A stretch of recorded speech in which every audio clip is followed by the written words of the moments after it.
Chele wekun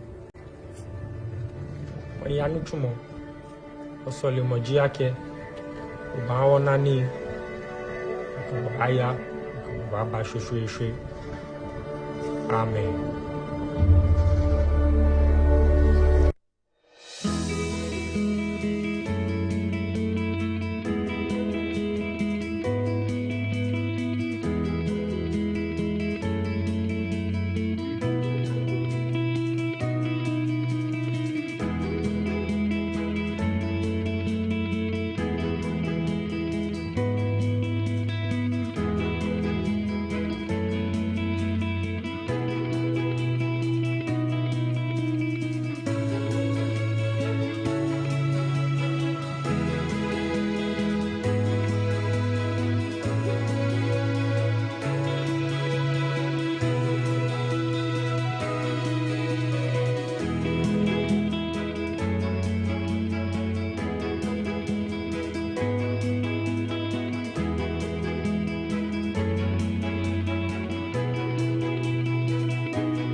Here's some stories from the various regions.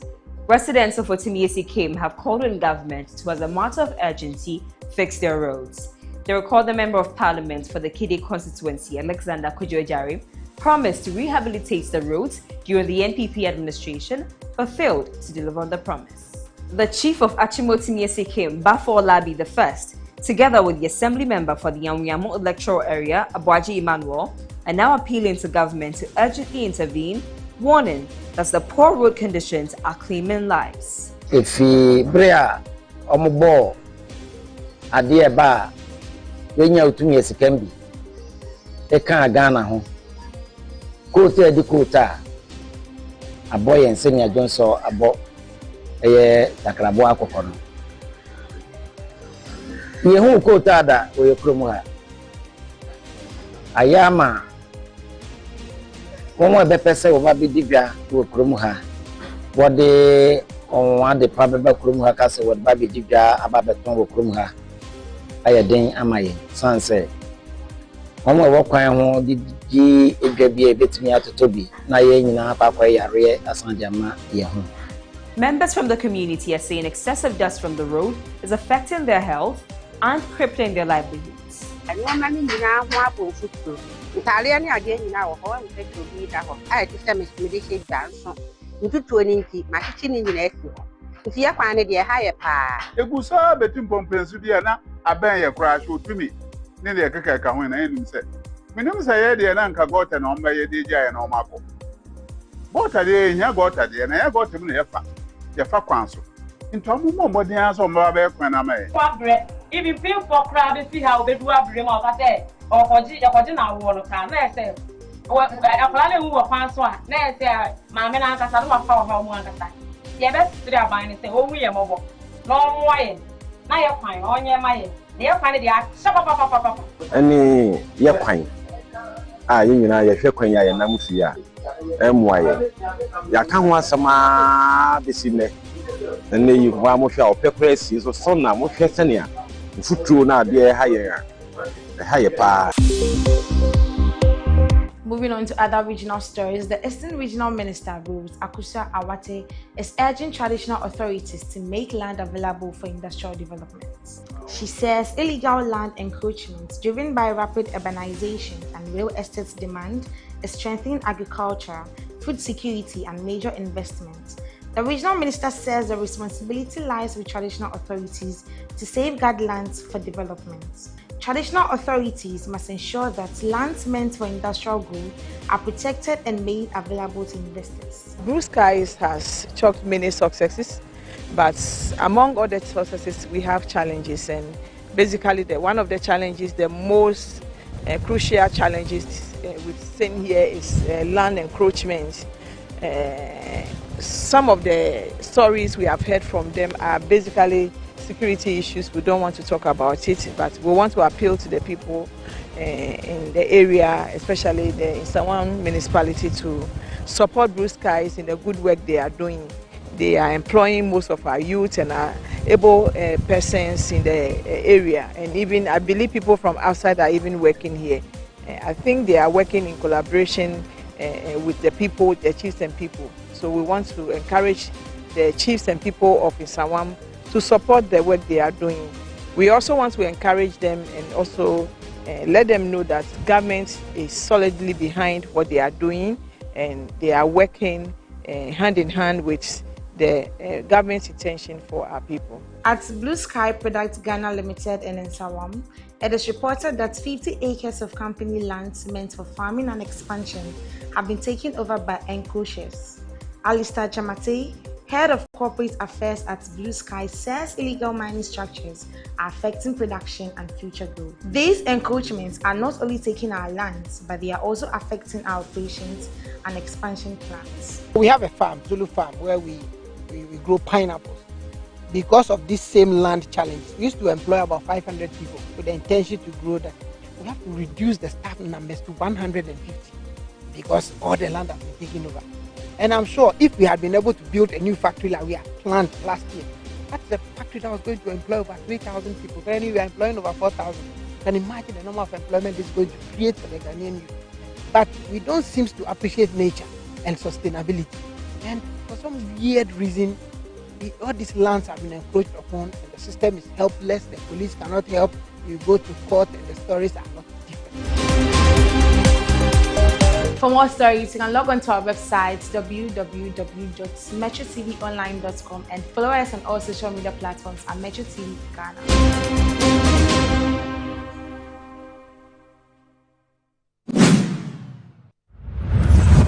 The farmer welfare is at the heart of every decision that the management takes. The beer no one more management ebeya sabi enye farmer no the year yontia we thought that na biba na say eno no de ayeden aba aha na enso so that's what regional cocoa management no your friend say the turnaround strategies as say no you implementing. So as I said, you know, see you in I implemented the turnaround strategies. You say dividends. This boardrooms are industrial no akomuno. You say enche biara, you be free. And until yesra nana, and then in call for the say, Apotre, and I near few. So Munya Apotre, now Obama America, you say, Anya fair, no, you be free. They say who say in answers, we will go farmers. It's in the BNI, I answer so. Yet, it's no Kakraba can be not Yatamosi.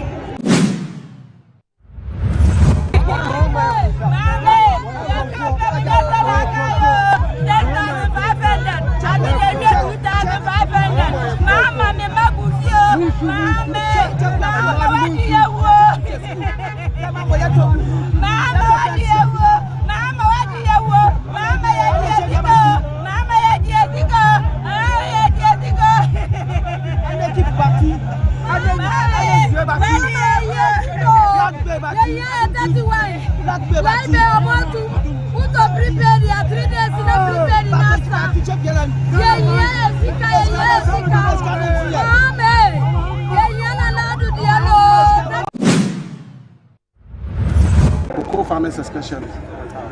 Petition by cocoa farmers in Western North region to the Chief Executive Officer of Cocoa Board through the regional manager, Cocoa Board, Western North. We, the cocoa farmers of Western North region, gathered today at the regional respectfully submit this petition to the Chief Executive Officer of Cocoa Board through the regional manager. We are law-abiding citizens and hard-working farmers who contribute significantly to Ghana's economy. Cocoa remains the backbone of our region and a major source of foreign exchange for the nation. It is therefore with deep concern and heavy hearts that we register our displeasure that the recent reduction in the producer price of cocoa is woefully inadequate and a bad example and precedent to start with. Our concerns: reduction in cocoa price, the downward adjustment of cocoa. When Cocoa Board had 286,000 bales of jute sacks sitting at the port, they only went and cleared 91,000 of them and left the rest at the port. Meanwhile, they also had 75,000 bales of jute sacks. So add that to what is in the port. They had enough to last them another 3-4 years. But just a few days before they left office, they went and contracted and paid 48 million to bring in 80,000 bales of jute sacks. These are reckless people. If it was possible in the days that we were shipping people, these are people that we have to line up and tell cocoa farmers, it is the conduct of these people that denied the government of Ghana the resources to properly take care of you at this point in time. So that we'll give everybody a cane. Cocoa farmers will ship you in tow. Then we will know who is at fault. But these are the type of people, because they can sing and dance more than everybody. Sometimes they tend to think that when they tell the same lie many times, it becomes the truth. If Ghanaians were not vigilant, I'm sure one day they would have told us that Psalm 23 has 118 verses. And that when you get to Psalm, you get to 118, you don't proceed to 120. You rather come back to 20. Or is it 20, 22? Yeah. But you people are very vigilant. You won't go and quote the Quran. You go and enter space anyway. You have forgotten DDP, right? It was the same thing they were doing. They only know how to borrow. In fact, in this country, we were told that they were better borrowers. They knew how to borrow. Not better contractors of road. Not people who developed better education, but that they were better at borrowing. Unfortunately, they were better at borrowing, but not better at paying the loans. So in the end, they went to the world and said that we cannot pay. Because we cannot pay, we all have to take a haircut. And then on top of that, the capital market that they came to meet, they went there to give them a haircut too. And now they are saying that the capital market that they've sacked, they declared Ghana bankrupt. And they're asking us to go and borrow. From where? In the international capital market, when you are passing and you mention the name of Ghana, everybody covers his money. Oh, you are not aware? Well, I don't know. Do you understand? So we, as descendants of Ghana who have inherited a country that is known not to pay debt. So where are they asking us to go and borrow from?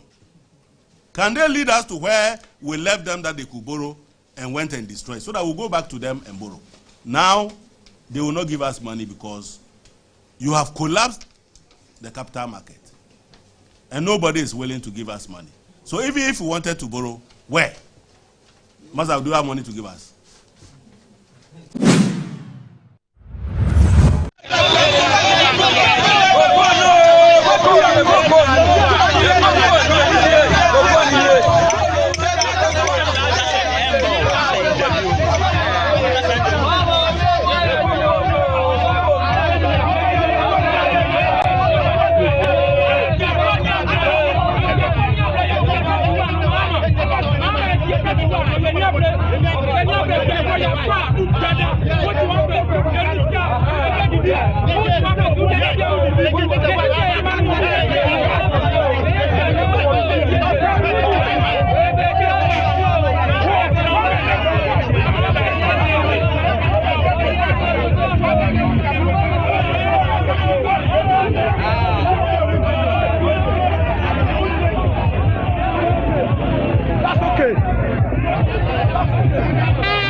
Indeed, Pualugu goes against you.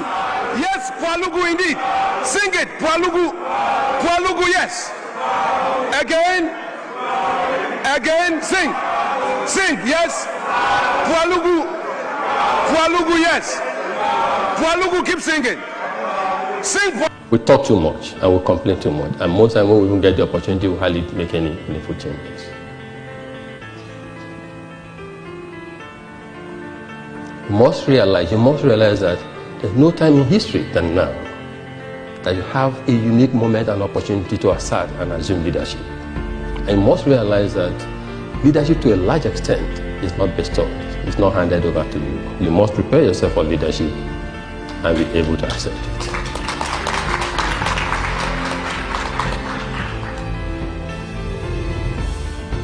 There's vacuum, leadership vacuum in Africa. In the public sector, there is. In the private sector, there is. And that leader can be you. And should, in fact, be yourself.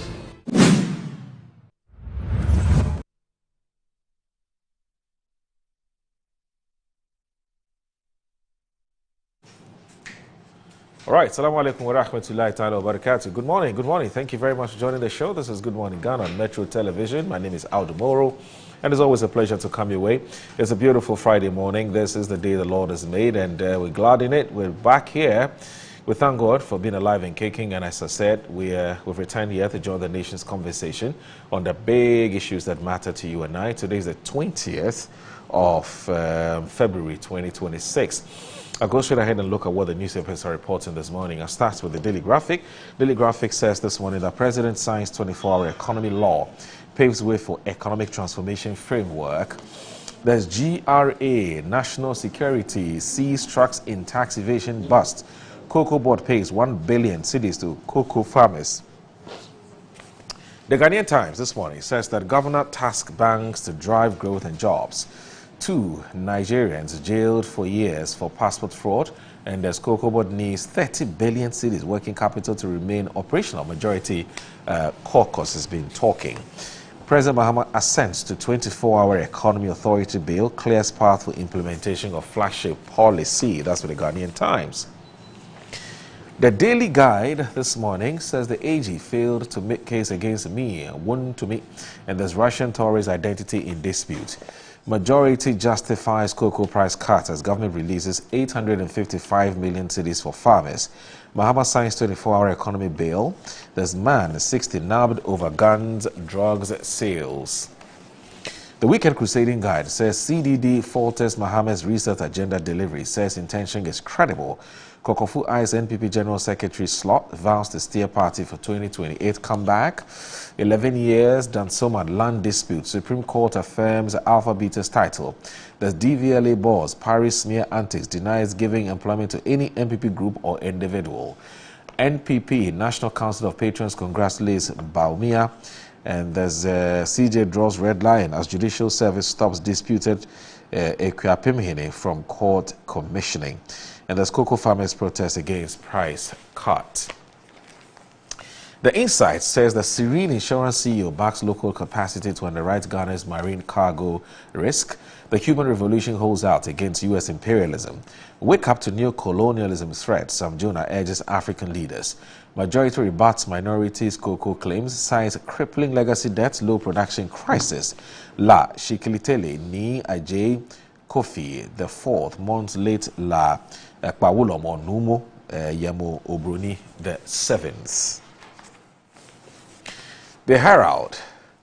Okay, I like the Herald's new outlook. Is it a new outlook or it's just a printer's devil? Larry, tell me what it is, because the pictures are different. Today it looks very green instead of the blue.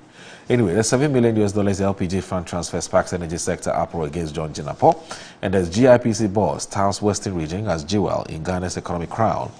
Ghana goes ruthless with Russian sex video maker, his name, age, image released. 12 articulated trucks caught evading 85 million cedis in taxes, 6 missing. Goldfields exits the mine in 57 days for local ownership. The Catholic Standard says the bishops demand probe into Galamsey tax rackets. And then there's also Catholic Church demands probe as parallel taxation rackets rock Amansi Central. And then you also have 800,000 cocoa families hit by mid-season price cuts. Church analysts urge government to restore old rate. Fuel tanker crash sparks fresh safety concerns. 8 Ghanaian traders killed in Sahel attack. And there is always an editorial. It says clean hands or no fight. Let me look at the Daily Statesman. The Daily Statesman this morning has some interesting stories as well. It says Security and Intelligence Bill faces minority pushback.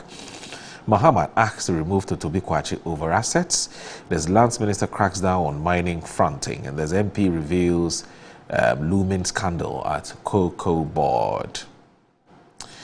The Daily Searchlight says that Clocksack signals nationwide strike over delayed salary reforms. Totobi Kwachi hot as charged. Ripperman sparks call for presidential action over Ghana Gas Board Chair's asset disclosure lapses. And then there's also NAM 1 tells High Court BOG guided structural changes to men's good operations. NPP committed to rebuilding party through credible internal elections, Justin Kodia. And as NIB to BNI, Parliament erupts as NPP and NDC fight over reforms. The Informer says Serene Insurance backs local capacity to underwrite marine cargo risk. And then you also have, still on the front page of the Informer, you have cocoa farmers yell at Mahama, restore our price now. The Skisieja being survives Machiavellian tactics. Well, Machiavellian tactics, and it says as baseless petitions fall flat. There's Busumtri district, poor roads, resource constraints force expectant mothers to deliver at home. Man 60 in NACOC grip. Metro Lens says cocoa farmers hate trees over price cut. NHIS target students with Campus Connect initiative, UG Legon, UHAS, ATU and TTU connected. And then Achimota Central Market set to open mid-March 2026. MC assures Kotoku overlord. And then there's MPP unveils timeline and guidelines for internal elections. It's also here on the front page of today's Metro Lens. And then I would look at the Inquisitor. It says that agenda to remove SP, cartel humbled. TCDA CEO makes a solid proposal at Tree Crop Summit. May Allah grant you strength for the Ramadan Napo to Muslims.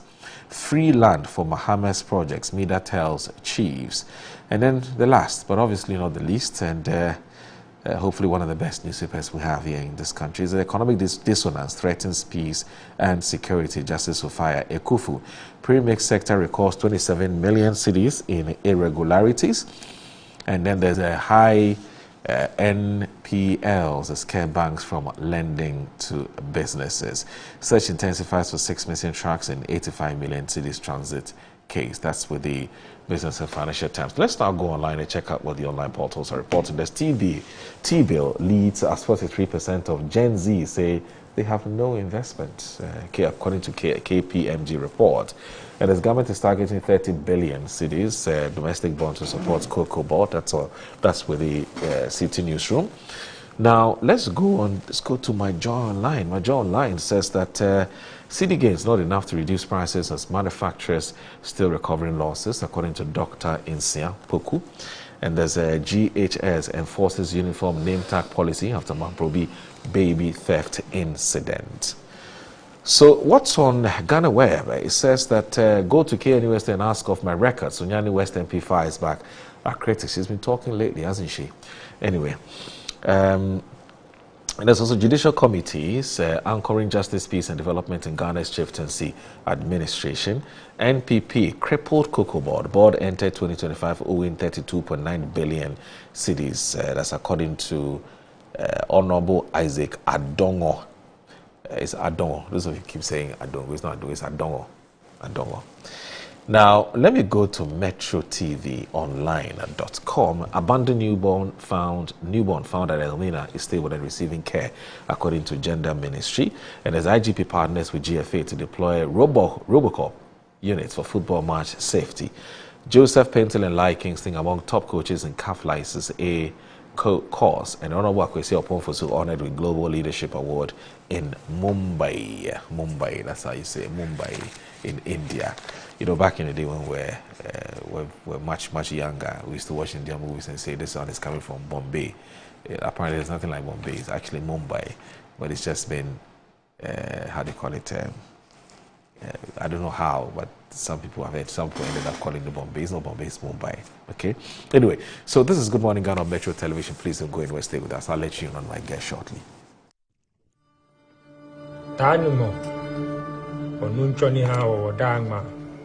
Chiechele wekun wanyanu chumo osoli moji yake ubawo nani aya baba shushu amen.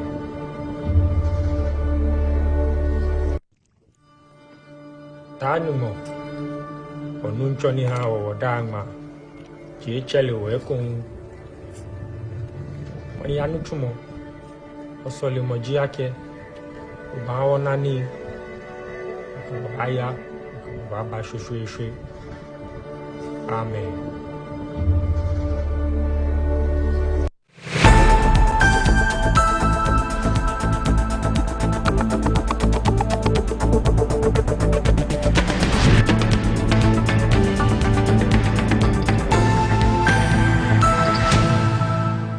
I'm a branch manager. Of course, I accept only quality and affordable printed souvenirs for my promotional campaigns. I'm the head of academic affairs of a very important institution in Ghana. Of course, we only deal with quality, reliable printing companies for our institution's printing materials. I'm talking about appointed time printing.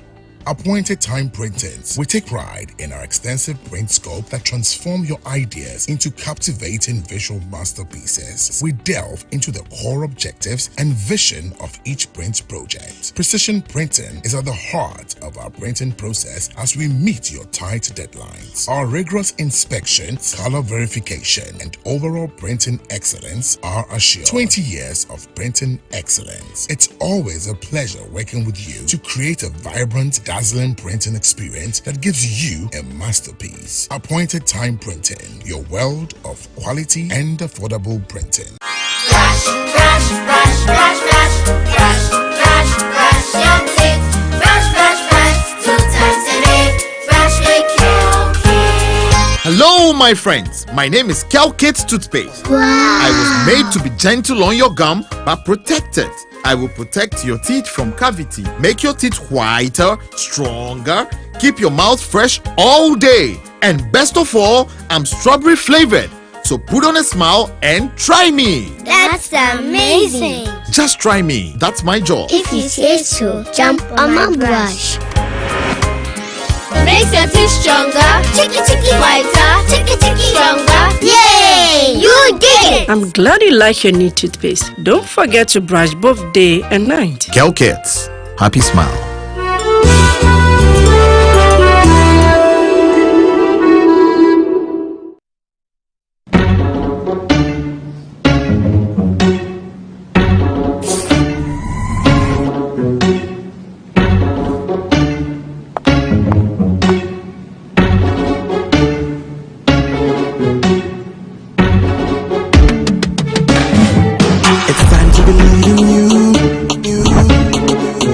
Changing, so should you. If you're dreaming, don't be afraid. And in the valleys, keep your head up high. Dare to dream with Puma drinks. Yeah, believe it, you can achieve. Oh yeah, clap your hands for the whole new vibe. Make we set the place. Oh yeah, come alive. Let me hear you.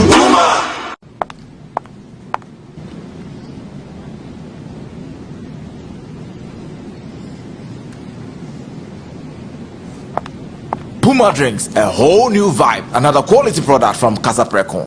This advert is FDA approved.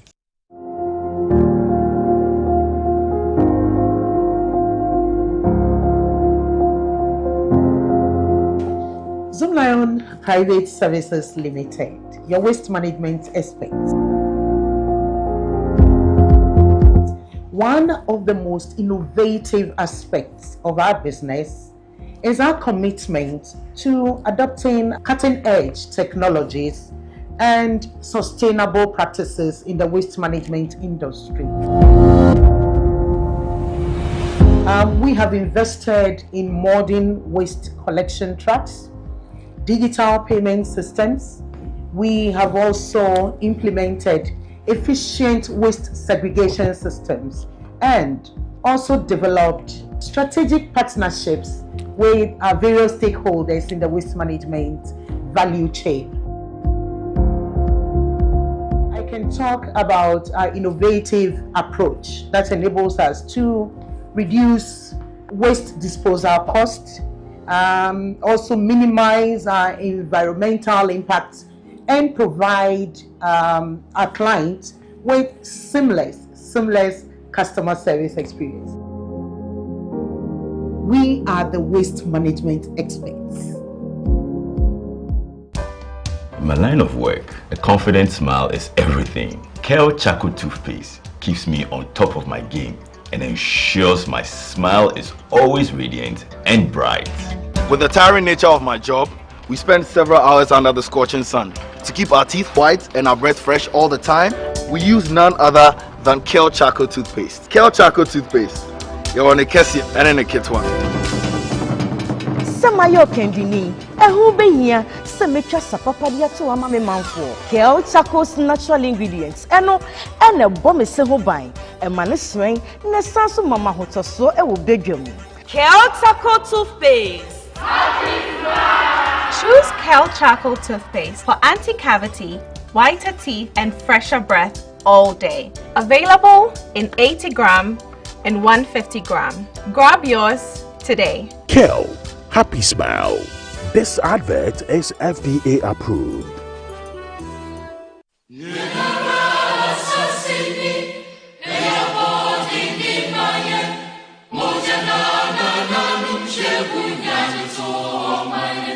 Oh yeah, Ghana is opening a new chapter in green growth and investments. Tree Crops Development Authority, TCDA, presents the first Ghana Tree Crops Investment Summit and the first Tree Crops Industry Awards 2026. The four-day event runs from the 17th of February to the 20th of February 2026 at the Accra International Conference Center. Morning sessions start at 8 a.m. and afternoon sessions start at 1 p.m. daily. Theme: Sustainable Growth through Tree Crops Investment, Resetting and Building Ghana's Green Economy. The summit brings investors, policymakers, agribusiness leaders, entrepreneurs from cashew, coconut, oil palm, rubber, mango to share from all over the world to connect. Climaxing the summit will be a special gala night and first Tree Crops Award ceremony. For exhibition, sponsorship and registration, contact us on 0303-981-790. Visit our website at tcda.gov.gh or connect with us via our social media media platforms at TCDA Ghana. Registration is required to invest in Ghana. Grow tree crops. The future is green. Be part of it. Seacoms beyond cocoa. Our Seacoms, our future. Come one, come all.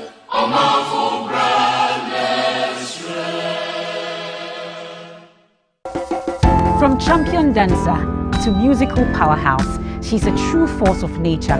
Hailing from Royal Kingdom of Dagbam, she weaves soul, tradition, and passion into every performance, taking Ghanaian music to the world stage. Nigeria was not having artists like Ghana. Now they are now leading the worldwide music market, even more than America. Wumba Ghanaian, little chance they will do more than you expect. But we don't have that support.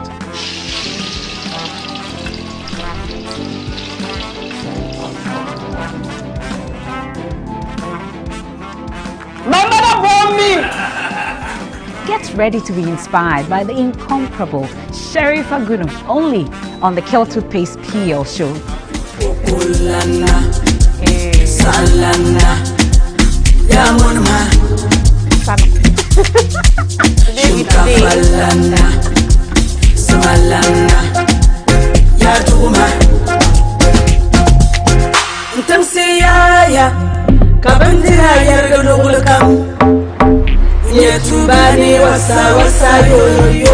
The PL Show is brought to you by Kel Chaco, Kel 360, and Kel Kids Toothpaste. Kel, happy smile.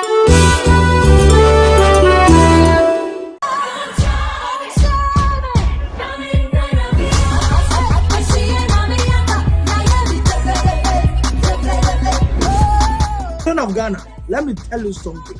Something just came up. The program, which was coming on this Saturday, has been postponed. Kids in Worship has been postponed to the 6th of March, Independence Day, so that more children can have time.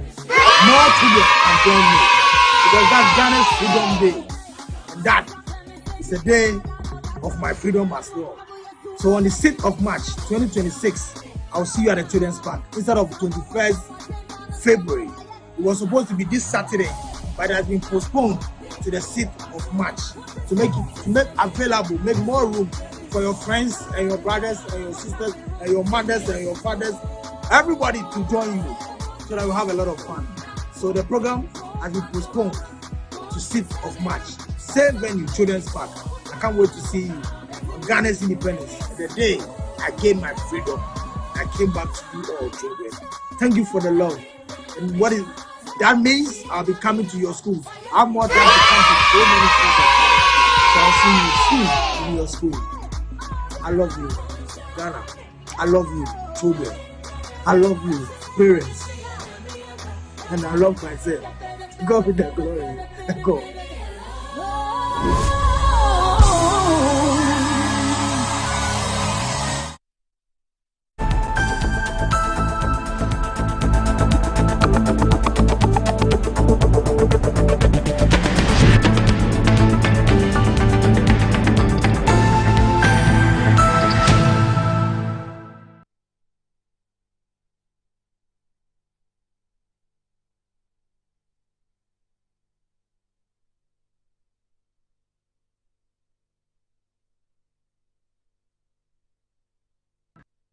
Hello and assalamu alaikum wa rahmatullahi ta'ala wa barakatuh.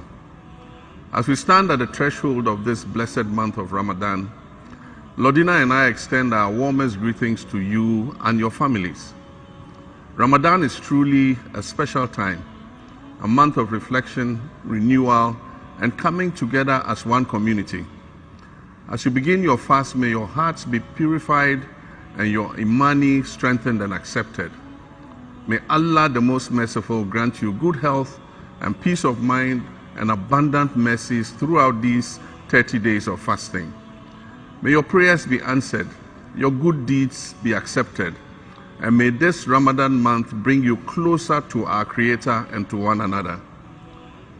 As you break your fast each evening with family and friends, remember that the true beauty of Ramadan lies not just in abstaining from food, but in the discipline, compassion, and generosity we show to all, especially to those who are less fortunate than us. Let's use this holy month to strengthen the bonds of unity, love, and peace in our communities and across our beloved nation, Ghana. From my family, we wish you a spiritually fulfilled and blessed Ramadan. Ramadan Mubarak. May Allah accept your worship. I thank you.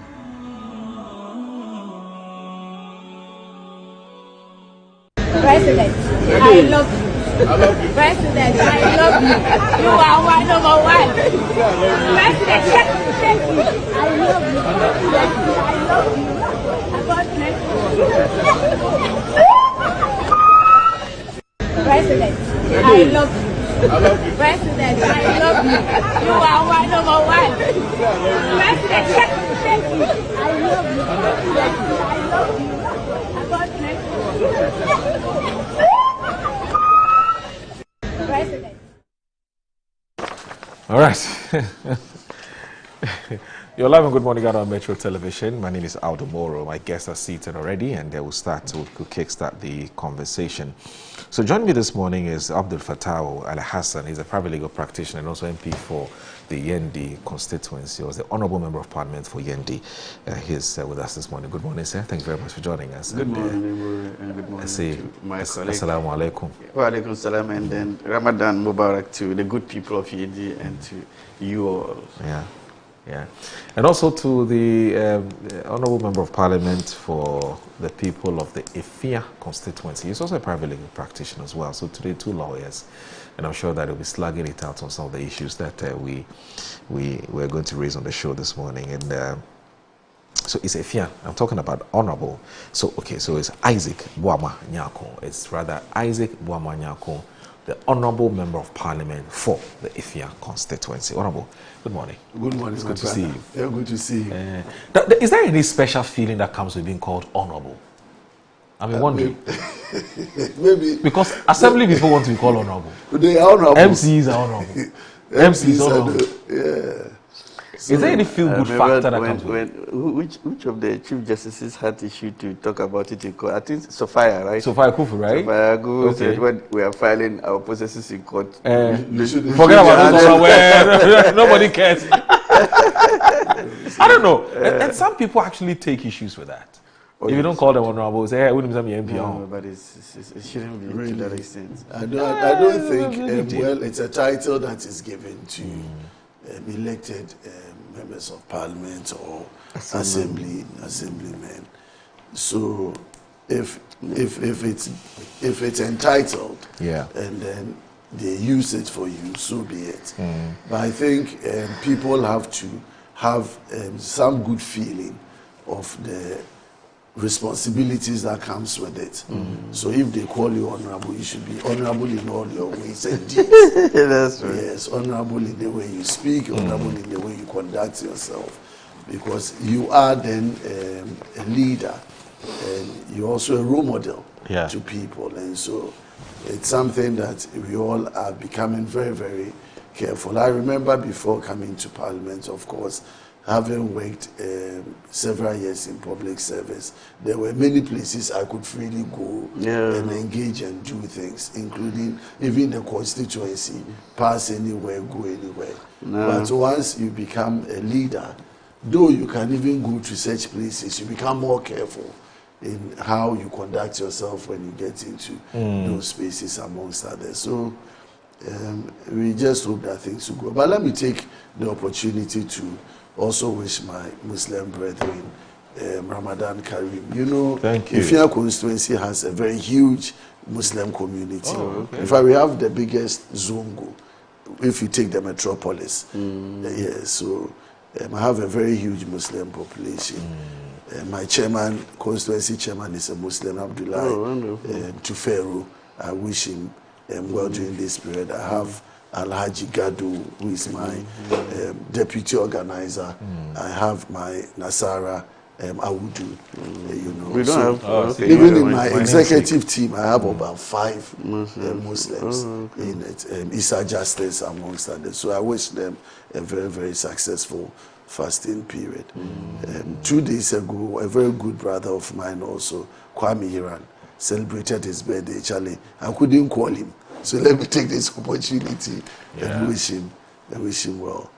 Moro, last weekend too was a very, very tough one for me in the constituency. Why? We had Valentine. Yes.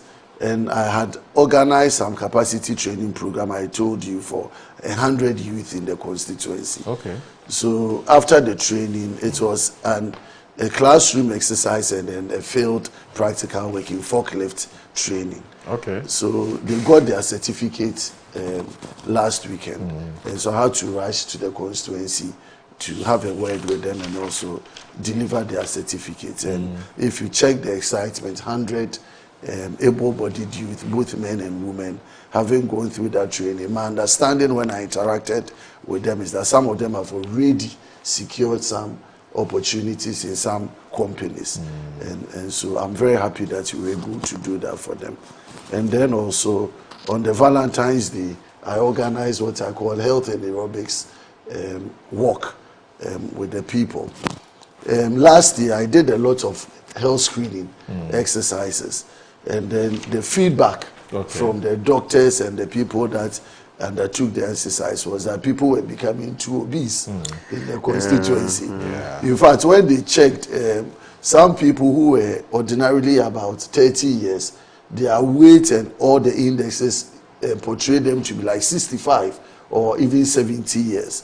So having reviewed that data, I thought it would be important this year to start some health consciousness in terms of encouraging people to do more exercise and the rest. So I initiated this work with your Member of Parliament on Valentine's Day. We had almost about 2,000 people coming out to walk for about 5-7 kilometers, and then had some instructors from fire service and the rest to lead us through some exercises, and then provided them some healthy fruits. Give them some fruits and coconut to learn how to eat well and take some fruits on the day. So I'm very happy that this has started. It's something that will be continued over the period. I hope every quarter, if at least we can go through such exercises, it will be very helpful for the community. I'm looking at your constituents and the kinds of people who participated in the walk. I think I should have been part of this. I don't know why you didn't invite me. Oh, Boro, you'll be invited in the next one. I know, right? I know, right? Yeah. I've just been reminded I'm doing Ramadan, so I can't walk. So we'll do it after. We'll do it after. your. I should be walking more during fasting. Actually, I should be walking in the Fia constituency. Yes, everybody is invited. You collapse before 5. It's very healthy to walk. It's very healthy to walk. It does, especially when you're participating in a walk like this. You've seen some, okay. Anyway, we are fasting. We shouldn't talk too much about it. I haven't even looked at the pictures very well. But you are now trying to draw my attention to the.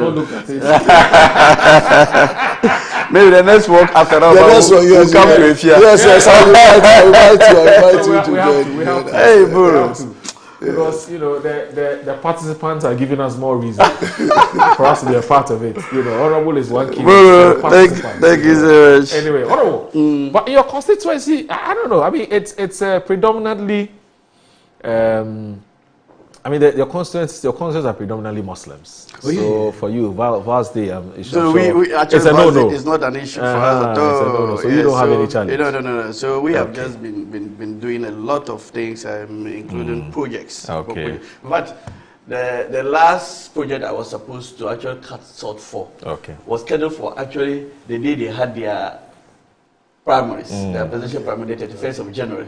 So when I realized it at the very last moment, I had to quickly change the date because I'm actually cutting salt for the construction of a 6-unit classroom block and a 6-unit teachers bungalow for the only nursing college in the constituency, Yendi Hearts. Okay. But before then, I think last month, we did cut short again for about 5 projects. Okay. For what we call the only teacher training college for the constituency, that is St. Vincent College. Okay. Where we are building the principal's bungalow. Okay. We are building multi-purpose conference hall. We are building classroom blocks.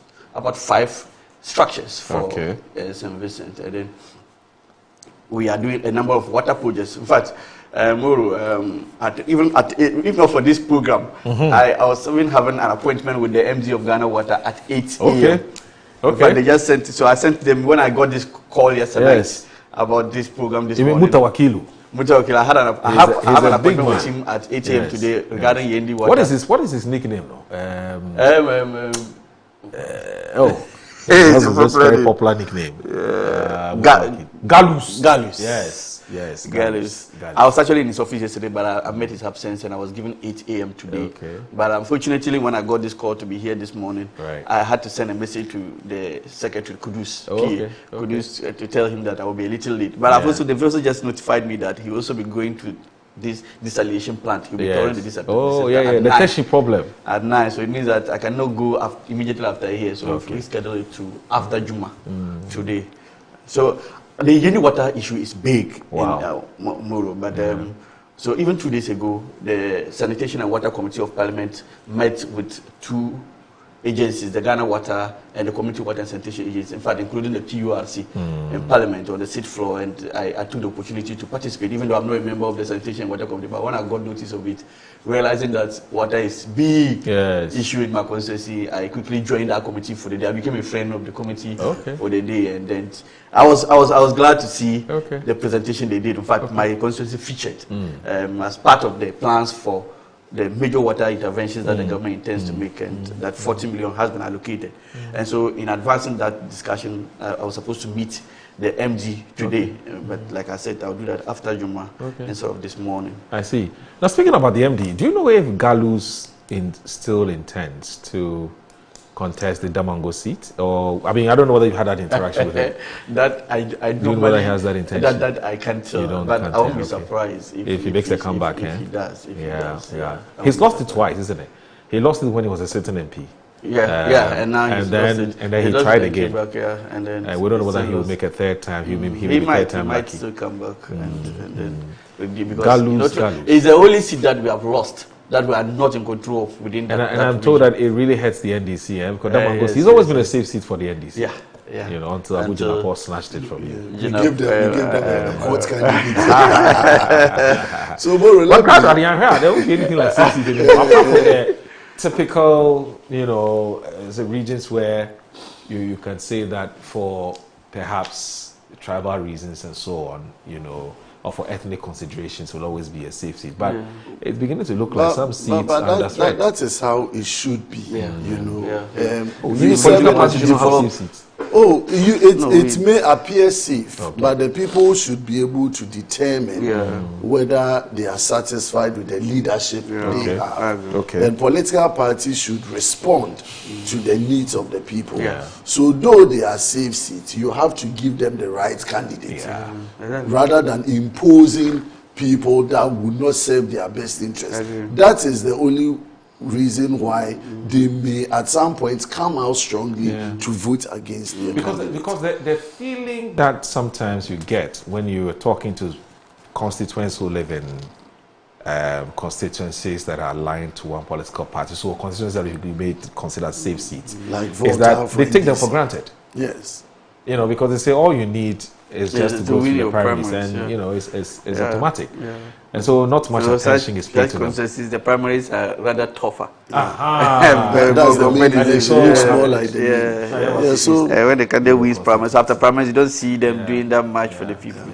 So I think as MPs and as leaders, including even MMDCs, we shouldn't take that responsibility for granted. We started some developmental works, cut short about 10 projects in the constituency, of course, using the assembly fund. This year, last year, government released a lot of resources to the district assemblies. And so we commissioned, or we We cut short for a number of projects, schools, buildings, health facilities, amongst others. Okay. So 2 weeks ago, I did an inspection visit to those sites 2 months after the cutting of sword. And at some point, it becomes interesting when people see you follow up as a member of parliament. They are like, this is not your government. Well, and the MCs may even have issues that we are doing our project, but they forget that it is state resource. It is government resource. And as members of parliament, we've also been given the mandate to monitor those projects and come back and report. You know, but many MPs don't even take advantage of it. But I had to make sure that those projects are 1, ongoing, 2, on schedule, 3, quality is being done, and then 4, make sure that if there are concerns, either on the part of the contractor or by the areas, the community that are being served, amongst others, we put it together. The ones that are meant for the assembly to be addressed, you address it at the assembly level. Ones that need to be brought to the region, I take it up, and the ones that have to be raised at the national, we do it. So it has been an interesting visit, and I think it went very well. It went very well. Anyway, so I want us to get on with our main issues for the day, and I'll start with this. There was a very significant development yesterday as far as the economic transformation of this country is concerned. So you, the NDC, in opposition, a major plank, or what I call a key component, or some would say a central pillar or a core pillar of your broader economic transformation agenda was the 24-hour economy. You sold it, you marketed it very well. Of course, there were some reactions from the minority, from the majority at the time, and of course the MPP, who felt that they raised 2 issues. They said the program wasn't clear. They really didn't understand what you meant. And also 2, they had always been suspicious about the feasibility of this program. Yesterday, the president had the opportunity of signing a 24-hour authority bill into law. And of course, we know it will take, there's a gestation period, after which it will become law. Now, the Daily Graphic today reports it and talks about the fact that President signs 24-hour economy law. In fact, the entire 2025, the whole of 2025, the MPP kept asking, what has become of the 24-hour economy? We're not seeing anything, nothing is happening, etc., etc. So the Daily Graphic today says that the president signs 24-hour economy into law. It says paves way for economic transformation framework. Now, Kester Abraham Kranche of the Daily Graphic, he's a Daily Graphic reporter at Jubilee House. He says that President John Dramani Mahama yesterday assented to the 24-hour economy authority bill, paving the way for the implementation of a policy his administration describes as a cornerstone of economic transformation. The signing ceremony, which took place at the President's office at the Jubilee House just before the 13th Cabinet session, formalizes the legal framework for an initiative designed to extend industrial and commercial activity beyond the traditional working hours. Now, in brief remarks after appending his signature, President Mahama acknowledged the high public expectations surrounding the legislation, stating that it was a key campaign promise that had required careful legislation and legislation handling. This is a law Ghanaians have been waiting for. It is one of our flagship strategies for economic transformation. The president said, he explained that it had taken a while to come through, but we needed to go patiently through the process to give legal effect to it, and so from now we must move from strategy to implementation. President Mahama said the business community was now looking to the next phase of the policy's rollout. He adds that both domestic and international investors were awaiting the specific incentive packages that would accompany the new legal regime. And also says the business sector is waiting for Ghanaian investors, Ghanaian investors are waiting, foreign investors are waiting. They want to see the package of the incentives that we can afford so that they can invest more and expand productivity and also create more employment for our young people. President Mahama commended the team that worked on the policy framework, making special mention of Guzitano and his task force for their contributions. He says, thank you. Let me congratulate the teams that has been working on it. Our comrade Guzitano and his team were very grateful. Thank you very much. The 24-hour economy authority is expected to oversee the implementation of a multi-shift work system aimed at maximizing the use of industrial capacity and creating sustainable employment opportunities, particularly for the country's youth. And it says that Parliament passed the 24-Hour Economy Authority Bill 2025 on Friday, February 6 this year to establish the 24-Hour Economy Authority in a bid to spur Ghana's economic transformation. Now a law, it provides the regulatory regime and the legal mandate for the formalization and implementation of 24-hour economy policy. The authority is to implement the 24-hour economy and accelerated export development program of the government and national economic transformation strategy aimed at enhancing productivity and promoting inclusive growth. Now, it will lead and coordinate a myriad of policies and strategies and programs and activities that would be implemented to transform the country into an economy that is working 24 hours. Okay. Now, the law also seeks to address long-standing structural issues within the productive economy of the country. It will further seek to reduce the dependence of the country on exporting relatively low-value raw materials and reliance on costly imported finished and intermediate goods. Now, this is expected to end more commodity value, leaving the economy with which productive cycle, ultimately contributing to ending a cyclical crisis that hampered national development. And he said the passage of the bill into law enjoyed bipartisan support from both sides of the House after it was laid in the House by the Deputy Attorney General and Minister of Justice, Dr. Justice Shamsai, on December 3, 2025, and referred to the Committee on Constitution and Legal Affairs for consideration. And so on Wednesday, July 2 last year, President Mahama launched the government's flagship 24-hour economy and accelerated export development program, describing it as a national reset and a bold strategy to revive Ghana's economy through round-the-clock productivity and expanded export capacity. The initiative is backed by a projected $4 billion investment, with the government committing between $300 million and $400 million as seed capital to catalyze private sector participation. The public funding, the president said, will be catalytic rather than dominant, focused on enabling bulk infrastructure strategic rollout mechanism. He said the initiative represented a comprehensive shift in national policy direction, moving beyond political rhetoric to a coherent multi-sectoral economic transformation agenda. And okay. And it says that the program was designed not to extend working hours, but to stimulate productivity, accelerate exports, and generate inclusive economic opportunities across key sectors, including agriculture, pharmaceutical, manufacturing, logistics, and infrastructure and textiles. Honorable, should we be popping the champagne yet, or there's more work to be done? Obviously, more work to be done. Why? Because this is just the structure. Okay. You understand? It's not the delivery aspect. Okay. Moro, I think we should commend the government for putting through this huge intervention. Moro, you see, though governments are supposed to do 4-year terms, I do not think we should govern the country as though we have only 4 years. Right. See, that rush into doing things within the electoral cycle is what has been the bane of our development over the years. Most of the time you hear people say, oh, we attain independence at the same time as countries like Malaysia, Singapore, and look at where they are and where we are. But little do these people ask themselves how these countries, their political structure, their governance structure looks like. Okay. You understand? A leader would have as many as, sometimes, you know, they are more like dictators. And so one person can be in power for 10, 15, 20 years. And so there is that consistency in the level of development. Right. And so I am not in support of a government rushing things through simply because it has 4 years. Okay. And this was the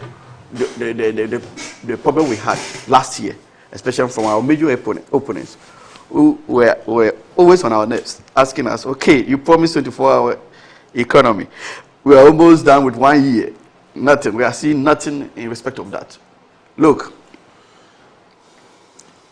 His Excellency John Dramani Mahama should not be focused on delivering the entire policy objective of the 24-hour economy within his 4-year mandate. No. Why not? He should not be focused on But that. that's what he promised. Otherwise, you see, if you push leaders into that corner, we will be getting shoddy outcomes. You see, that whole policy, if you look at it and you understand it very well, it is long-term in nature. If we really want to derive the actual benefit from it. Yes, the president has 4 years. That's what he has. But you see, he should set the tone for that accelerated development that we are all anticipating.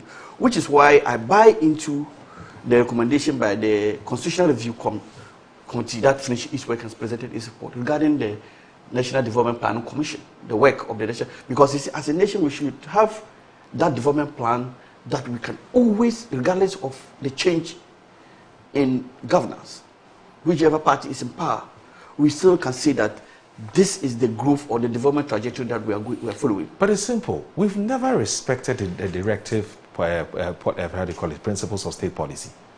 We've never respected it. Which is why we are where we are. Well, Article 6?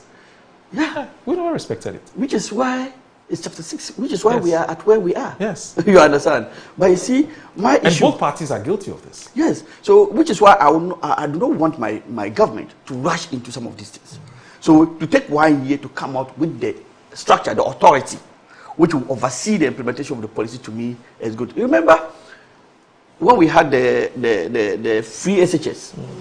We had the free SHS implemented in the very year that NDC took over power in 2017. And we're all asking questions.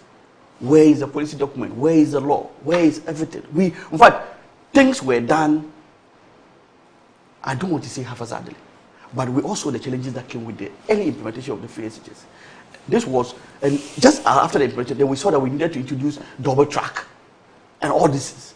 And it created a lot of confusion in our educational system. Because there was a lot of pressure. Yes, because we didn't. The NDC had doubted whether the implementation of the free SHS was even feasible.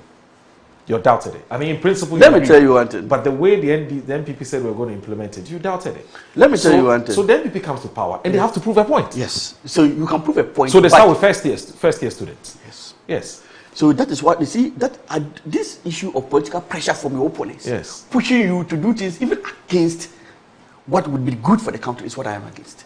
You mean we must move away from that? Look, regardless of the pressure that comes from your side, look at what is feasible.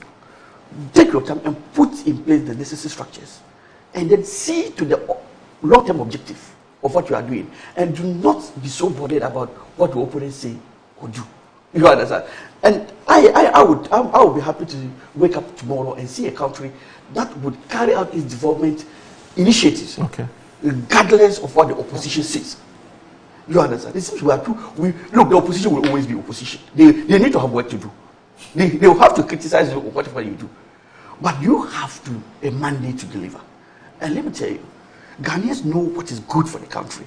And once they see you doing what is good, regardless of what the opposition says, you understand, they will continue to support you in that regard. And so for us to take 1 year to put in place this structure, I think it is good. In fact, I have visited the Secretariat, which is at Cantonments here. And I've had interaction with Honorable Gusitano, especially regarding the implementation of the policy as far as my constituency is concerned. And he showed a beautiful map. In fact, they have done a tremendous job at the Secretariat, if you've been there. When you go there, and I like him, when you go, he gives you time. In fact, he does a presentation, he projects it, and he gives you, look, they are trying to create a lot of opportunities, especially for the northern sector, transforming the Tamale airport into a cargo airport. In fact, he explained it to the extent that, you see, the northern sector is closer to the desert than this side.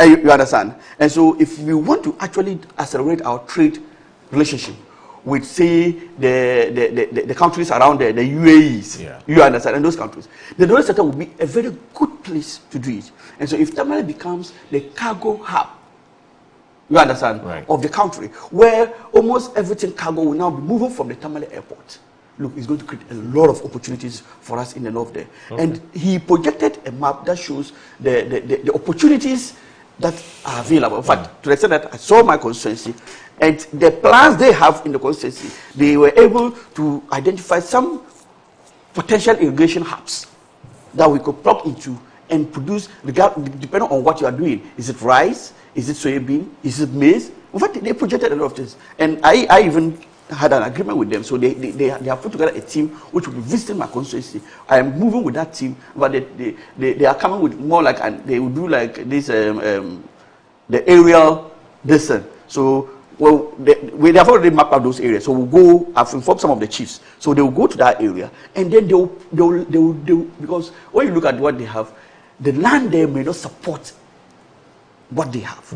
And so we need more land, because some of the land, they need them closer to the water bodies. And when you see the vast lands around the water bodies, even though to us it's big, but given what they have in their plan, they always say that though we see it as big, it's not as big as they would have wished it. But they still have to come. We go to those areas and then we map up those areas physically. They have done that on the map. And they actually relied on the work of SADA. You see, now Northern Development Authority. And that is the good thing about this. When they came... Is it still functional? Yeah, the Northern Development is still in place. I've never heard of it. Functional is something I can't tell, but it's in place, as far as I know. You understand? But they did a lot of work. Comatose, isn't it? They did a lot of work in the northern sector and the savannah areas. They did a lot of work. And so when you approach them and see the amount of information they have in their shelves, it's mind-boggling. Unfortunately, you allowed the NPP to only focus on guinea fowls flying out to Burkina Faso. Out of all the things that's politics for you. The Development Fund did. That's politics for you. The only thing you allowed the NPP to that's politics for you, but there are a lot of good things they did. And some scandals and so on. But anyway, we'll take a short break. Sorry, we'll take a short break. When we return from this break, I'll allow you to land, and then I'll bring in Honorable Isaac. But I see he's pumped up for action. Anyway, so stay with us. Good Morning, Ghana.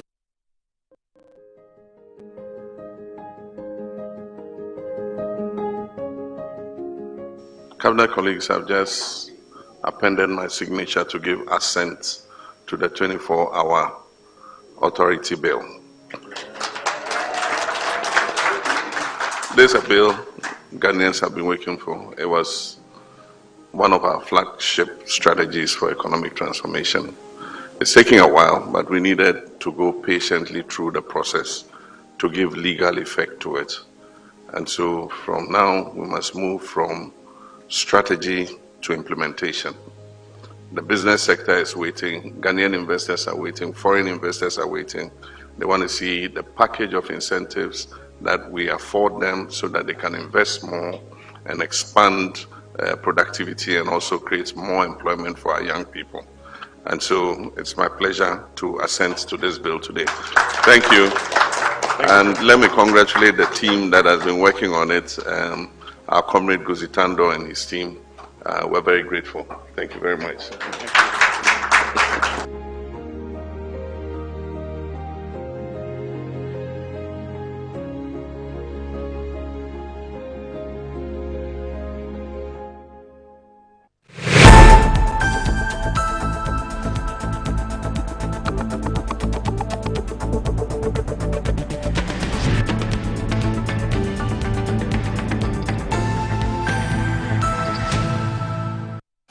Are you a headmaster, headmistress, parent, teacher, or an educator looking for high-quality textbooks for preschool, primary, and junior high school students?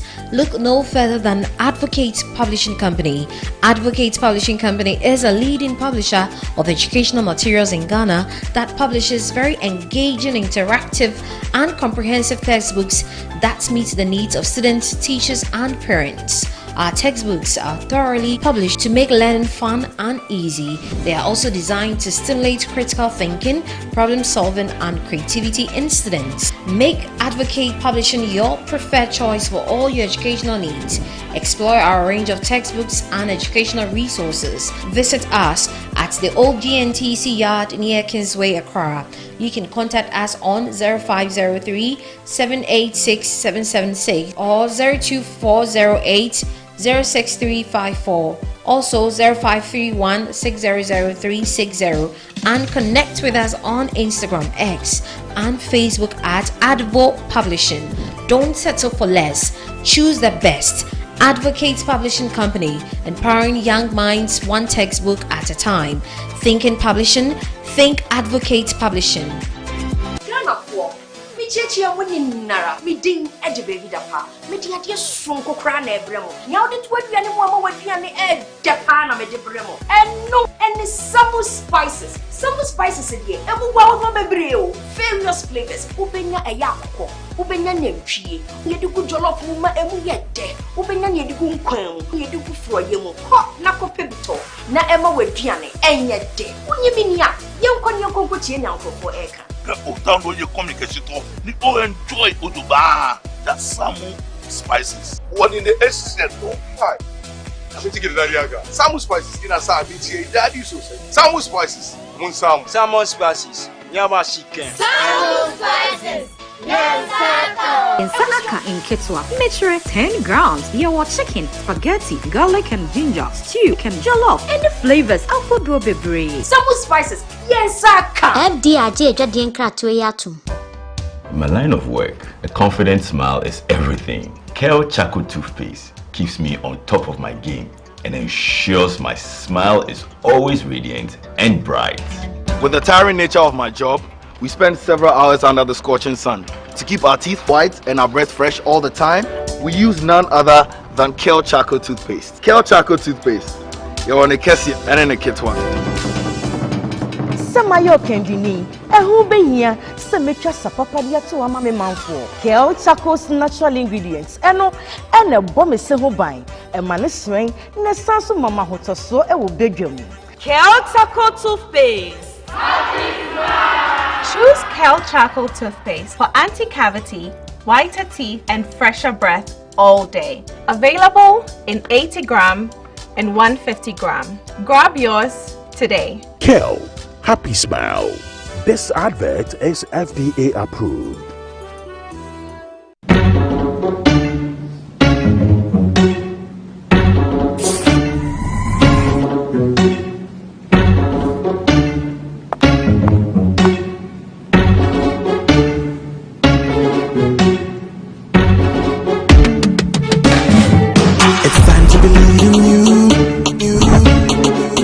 Changing, so should you. If you're dreaming, don't be afraid. And in the valleys, keep your head up high. Got to dream with Puma drinks. Puma. Yeah, believe it, you can achieve. Puma. Oh yeah, clap your hands for the whole new vibe. Make me set the bliss. Oh yeah, come alive. Let me hear you.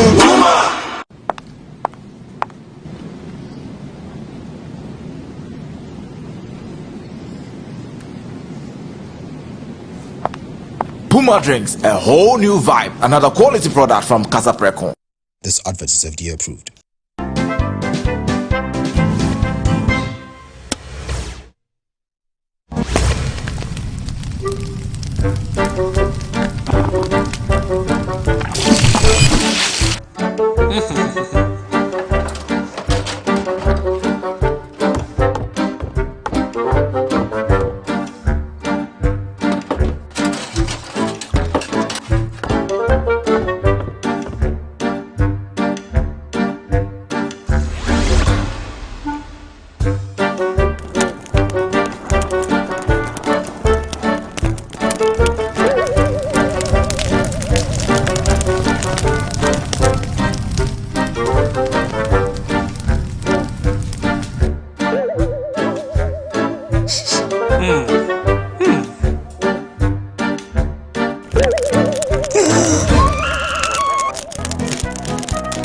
Never dispose of ashes or fire into dustbins at the market or homes. You could start a fire outbreak, endangering both lives and properties.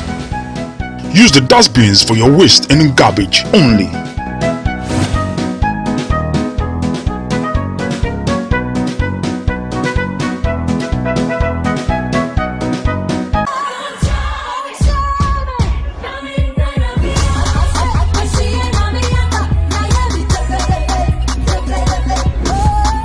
Of Ghana, let me tell you something. Something just came up. The program, which was coming on this Saturday, has been postponed. Kids in Worship has been postponed to the 6th of March, Independence Day.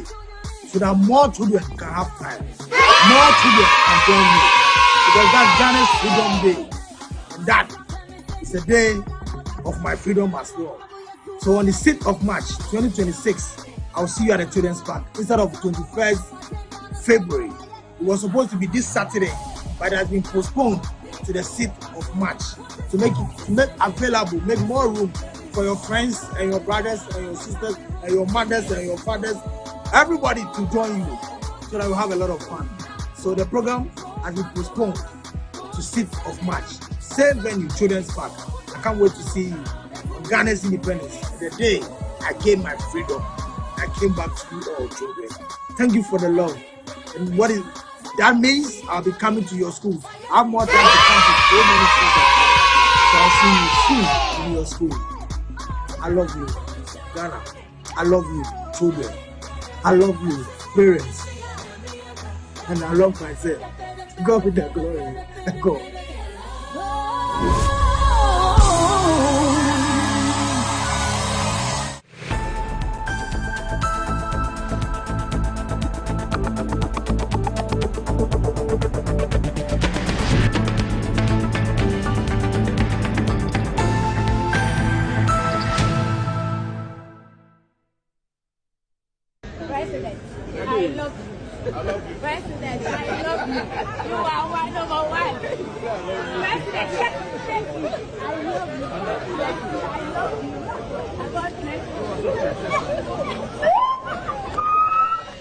My chief whip has decided to embarrass all of us. And so my chief whip says I should announce that he is committing 3 months of his salary.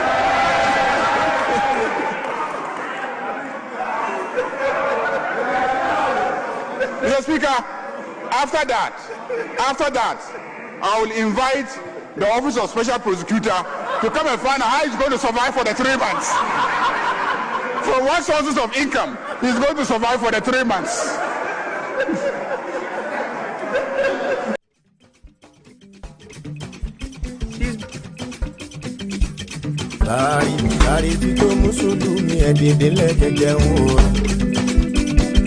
Lọ́sàn Ramadan, ojú mi ti rí lọ́sàn Ramadan. Wọ́n kó jẹ wá mi ò ní lè jẹ, wọ́n kó mi wá mi ò ní lè mú ọ. Àgbà tó lómi inú kí n pariwo mo ti ń gbà rẹ̀.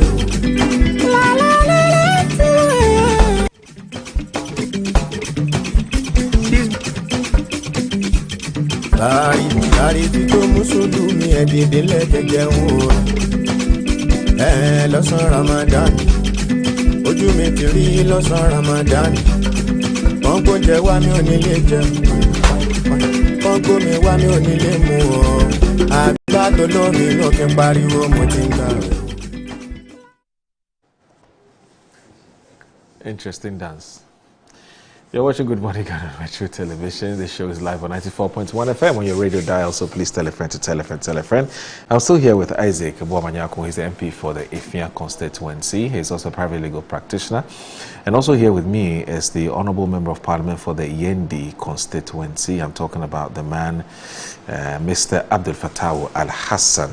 Both of them are here. So, Honorable, yes, you were commenting on the 24 economy. Yes, or the authority, sorry. Yes, the authority. And so, Moro, my take is that is the Ghanaians should be patient with the government in the implementation of this policy, because Moro, when we are successful at it, it's going to bring great transformation of our economy. You understand, and that is all that we're looking for, where you can have, and even as we speak, pockets of various state departments are already implementing it. You have the port and other areas. A lot of areas have announced, a lot of institutions have announced that they are running 24-hour shifts, and so it's happening, but we do not want it to run the way it is being run. We want there to be a structure. We were promising some benefit to institutions that sign up to the policy. Which people will oversee, you understand, this implementation? Which people will make sure that the institutions that sign up you understand, would get the benefit that they actually sign up to. It has to be an authority. Okay. You understand? And so that is the major thing. And so I hear a lot of people say, especially our colleagues on the other side say, what is the relevance of an authority? We need the 24-hour economy policy to be rolled out. We are not interested in but I think we should take time in setting up the structures. Yes, we can understand the disappointment among Ghanaians because we've seen a lot of waste in some of these institutions that have been created to rather bring efficiency in the running of our institutions. But I don't think under His Excellency President John Dramani Mahama we're going to have a repeat of that. Okay. In fact, I trust that this authority, and you can trust that by looking at the leader. Okay. Gusitano is a man of his word. In fact, if you followed him, like I said, I have been to his office.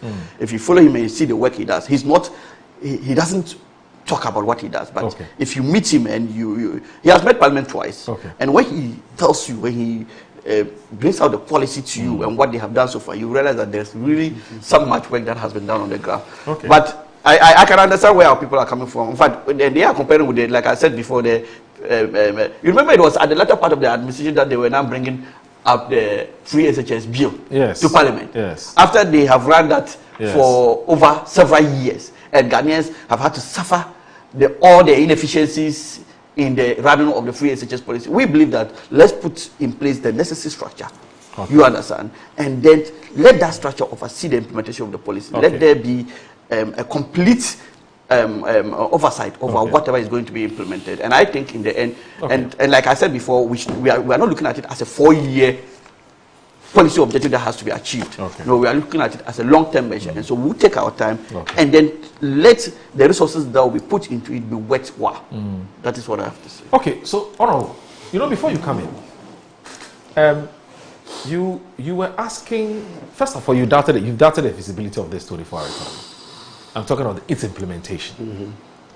Number two, you've been asking for what the document, what the blueprint, what's the documentary blueprint, which is what is it that I can take, read, and understand, what this whole 24-hour economy policy is about. You've been asking.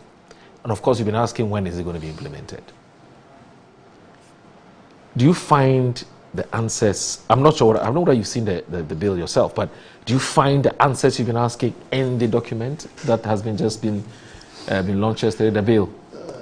Well, thank you very much once again, and a very good morning to our cherished viewers. I've listened to my good brother, and clearly the challenges we had with the 24-hour economy bill or act now and then policy is what he has exhibited to me, to the extent that there is no clarity, you see, in terms of what 24-hour economy is about. You see, it was easier to call it a political slogan for political purposes. We will do 24. So it caught on well with Ghanaians.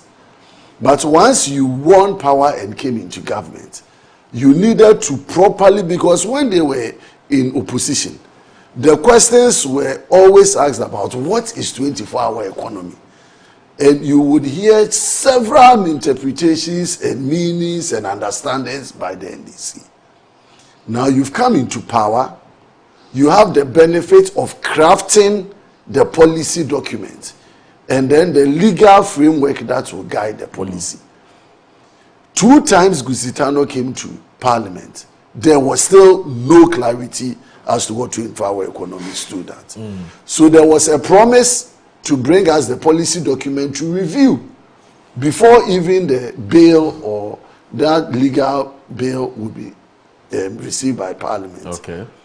The policy never came until the bill appeared before us for consideration.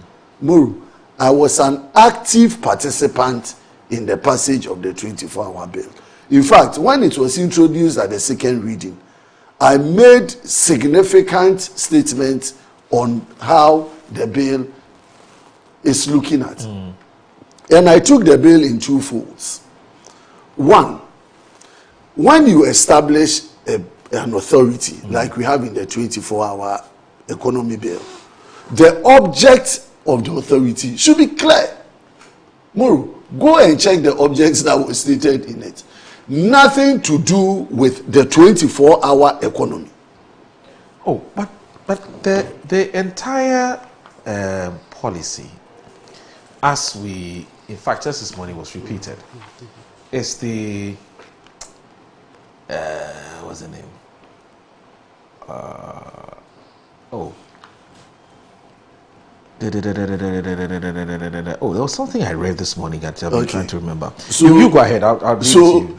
If after reading it, it is even difficult for you to remember what exactly you have read. It's very long. In terms of what it stood for. So the point, my foundation is that the bill itself that established the 24-hour economy in itself didn't provide any clarity in terms of what 24-hour economy and what is it seeking to achieve. What's seeking to achieve. That's the bill that's now passed into law. The second question that I apply to is that you are talking about different initiatives to be undertaken. Sorry, so is the 24-hour economy an accelerated export development program? Is that comprehensive? That's where I said you are establishing an authority to perform a function. Yes. There should be clarity in terms of the object and the functions therein. And you're saying I'm saying that the act did not give us details in terms of what actually 24-hour economy is supposed to provide, which is going to impose a responsibility on the authority to perform. Did you raise that in Parliament? I said I discussed it on the floor. I made my arguments on the floor, and I said, even in terms of the passage, but you know, as my colleagues, I have participated in almost all the bills that have been passed. Yes, couple of times we've argued for them to accept some of my proposals to amend the law.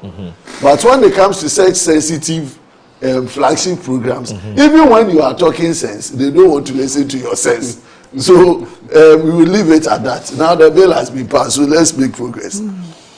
The second point I was saying is that what you quoted are all initiatives that are supposed to be introduced under the 24-hour economy. And I have been of the firm position that these programs or initiatives are already captured in different sectors and ministries of government. We have the Ministry of Trade with a mandate to promote trade and industry in this country and agribusiness. You have Ministry of Education to provide training and skills through TVET, amongst others. You have Ministry of Agriculture to provide agricultural support and initiatives, including irrigation, amongst others. And so, this whole thing that is being created and called 24-hour economy, it could be implemented in terms of the initiatives through the government ministries already established. Are you suggesting we don't need an authority to do this? That has been the foundational premise I have argued up to today, because the authority is only adding to the expenditure of government. Why? You are creating an authority, you are now having CEOs, you are creating officers, he said. Somebody has to pay for the rent of those facilities and properties. Officers would have to be recruited, board members would have to be appointed.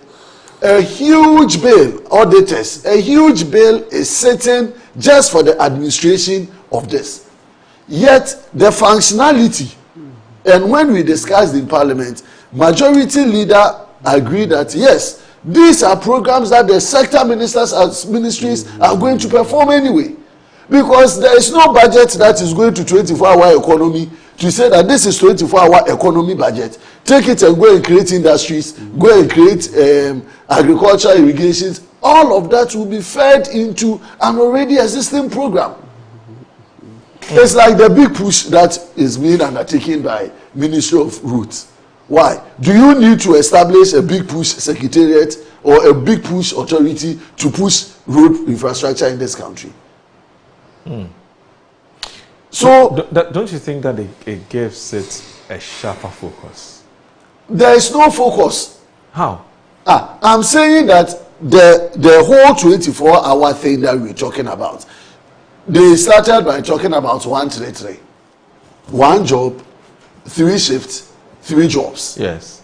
They've shifted away from that conversation. 1 person, 3 jobs. One job. No, 1 job, 3 shifts, 3 persons to be employed. Yes. 1, 3. Have you heard that as a conversation today in 24-hour economy? That was the way they started the conversation. Yeah, but that's a given. How is that going to? No, that's a given. How is that going to be a given? You just mentioned 133. 1 job, 3 in the policy. In the policy, you don't find it there. It is not there. This is my colleague, promoter of 24-hour economy. He should show me from the policy perspective where they have indicated, I even in passing the bill, made a proposal or an amendment that why not state some of the government agencies that we want to impose the 133 shift. They rejected the proposal. I said you have Gold Board dealing with gold issues. We have NPA. We have all of those companies that are supposed to supervise and work over 24 hours if you want to. So if you want us to see the seriousness of government in providing this 133, let's insert about 10 or 15 state organizations that we can start with and then include or let's make provision for others. They rejected that proposal because they know it is not tenable. They know it is not tenable. If you want to provide 24-hour business in this country, you don't need 24-hour economy bill. It is about government providing the enabling environment for companies to take advantage and do production. And your question how many companies are not already running 24 hours? Those who see business opportunities are already doing 24 hours. Those doing the diaper industry, students, are they not doing 24 hours? Manufacturing, those who are doing plastics and the rest, quality plastic and cool, are they not doing 24 hours? So industries take advantage of 24-hour business when the framework and the enabling environment is available and they tap into it. You can set the authority, the policy clarity is already not there. They would end the whole 4 years, which we are not saying it should be 4-year program. But the thing is that you end the first 4 years without even adding one company. Adding one company to say that based on the 24-hour economy project or bill or act or policies that we have initiated, this is how it has driven us to. These are the number of companies that have taken advantage of certain provisions. That why 1D1F president is talking about providing incentives. What incentives will you give a company apart from tax waivers or tax extensions? Are they not there in the 1D1F that is stopped? Okay. Are they not there that is stopped? What incentive again can you give? The president was talking about providing incentives for Ghanaian industries, foreign industries. What incentives can you give them apart from giving them tax holidays, tax exemptions, and tax waivers? So you are only repackaging on already existing opportunities that we have, taking away jobs from the sector ministries that are supposed to be guided to provide us the framework to develop this economy. And you are only creating duplications of roles and work. Where is this reporting line? When we discussed reporting line, what did you people say? Initially, they said it's reporting to the president. Yes, my understanding. Then in the bill, in the act, they are reporting to finance minister. When it comes to the annual report, you know my handicap. I still haven't seen the bill. It's a law now. It's a president. Yes, it's a law now. Yes. If I knew it was coming, I would have brought you a copy of the bill. Yes, so I'm trying to. We're trying to. Reach but in it, when we were doing it, they made indication that they were going to report directly to the president. Yet, in part of it, their annual reports and other things are supposed to go through the Minister of Finance. So we had to change the thing and make it whoever the president may appoint, blah blah blah. What kind of situation are you putting us to? So the entire thing, I'm not against any government commitment to why are governments in place? Why do you have government? Government is to create jobs. is to give us business, enable environment for businesses to flourish. And so if government comes out with any initiative, any program, any policy that will create opportunities and jobs for our people, I'll be the first person to support. So in principle, no wahala. But indeed, in terms of the legal framework, ask my brother, have you seen the policy document they brought to Parliament? Ask him if he has. That is everywhere. Where? I'm talking about the main policy document. Where have you seen one? Yes, I have. I brought copies, yeah. If you want, I can give you a copy. So, will you walk us through some of the policy? No, I can give you a copy. Ask you if I've seen it. So, Moro, the point is that it is government flagship initiative. Okay. They have not properly articulated it and aligned Ghanaians to it. Moro, if you go to the street today, if I say street, I don't mean just people walking around the street, along the street. I'm talking about industry players. I'm talking about companies, manufacturing companies. I'm talking about investors. Do a quick scan through your medium and find out whether any of them have clarity as to what this government is talking about 24 hours economy that they can take advantage of. Just do a quick sample through the business school. Why? 1D, 1F, it was clear. One district, one factory. The policy document was, they gave you clarity. If you invest in this particular community or area, these are the tax incentives that you get. If you are an existing company that you are dying that requires support, this is the kind of support you give. In terms of its implementation, some were very successful, others were not. So you review them, take notice of your weaknesses, and then you build it upon. If you don't want to, like you have always done, you don't want to say 1D, 1F, you are continuing, because it is an NPP initiative, like roads that the government began, that are NPP initiatives. So you have recaptured them and called them big push. All big push, major big push projects are already ongoing projects. But you renamed it so that you can own it and run with it. So why didn't you rename 1D, 1F? Add some few things to it. And 1D, 1F was being run by the Ministry of Trade. So you're raising two fundamental issues with the whole 24-hour economy idea. You're saying that, first of all, you have looked at a document. And in the document, there aren't any stated aims and objectives for setting up the 24-hour economy authority. Yeah. Right? That's the first one. Yes. But more fundamental is the issue of, do we even need an authority to be able to achieve what at least you have heard people say is the main objective for setting up? We don't need an authority, a 24-hour economy authority, and that these are things that the already existing state ministries, departments, and agencies can do, given the right resources and the right motivation. They can achieve it. Okay. So I guess that these are questions that perhaps if we're able to reach out to the 24-hour economy secretariat, we can ask them those questions. Okay, because basically they're saying that it's a waste of the taxpayers' resources. We don't need a secretariat. We don't need all of these things that have been happening. Of course, in principle, anything that would grow the economy and get Ghanaians working 24 hours around the clock, you don't have a problem with it. Your disagreement is the how the government is going how about they it. are going about it. Okay, all right. So he raises two. I don't know how you intend to respond to those two questions. Moro, thank you so much. But I was listening to my brother and I was laughing in my head on some of the things he sought to say. Now, they just left power barely a year ago. And they had initiatives. And fortunately, he has even mentioned some of them. Moro, do you remember the Zongo Development Fund and the Zongo Development Authority? I do. Didn't we have, before the creation of the Zongo Development Authority, didn't we have agencies and institutions taking care of the development needs of the Zongo communities? Absolutely, yes. So what was the creation of the Zongo Development Authority or Zongo Development Fund for? No, please, two things, Your Counsel. Are you talking about Zongo Development Fund or Zongo Development You did Authority? the two. You did the two. You created a fund. In fact, you did three. Fund, authority, and ministry. if my memory serves me right. You did three.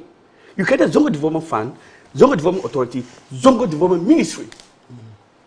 At the time that we've had state institutions carrying out development initiatives in Zongo communities. But they were collapsed because we realized that the ministry was collapsed. Why? And Akufo-Addo, did we have the authority in place? Did we have the fund in place? They were all collapsed. You had it for 4 years. It was collapsed. You had it for 4 years. Was it not collapsed? Because you had it for 4 years. What and realized that it is not relevant. We need to be clear about something. It wasn't relevant. We need to be clear about something. I'll bring you in, but I want some clarity from Honorable. Are you rejecting or disagreeing with this model purely based on grounds of principle, which is whether MPP or NDC? There are certain things that you believe will not require an authority to be able to execute. That's your principle. That has been my principle. Okay, so it's not just about the 24 hours. I argued the same thing when it came to the NHIS, the Mahama Care. Yes. I made the same argument, and now the chicken are coming home to roost. How? You take 20% of NHIS fund, you give it to Mahama Care, that is the trust fund. 1 year down the line, they use 70% of the revenue in it to build their infrastructure, their offices, and pay compensation, and they use less than 20% to take care of the needs of the sick persons. You were in Parliament. We said they brought their budget and we scrutinized. Can I be allowed to? No, I'm just answering him. I'll get back to you. So, when these arguments are made in terms of establishing authorities for establishing themselves, it doesn't mean that every authority is bad.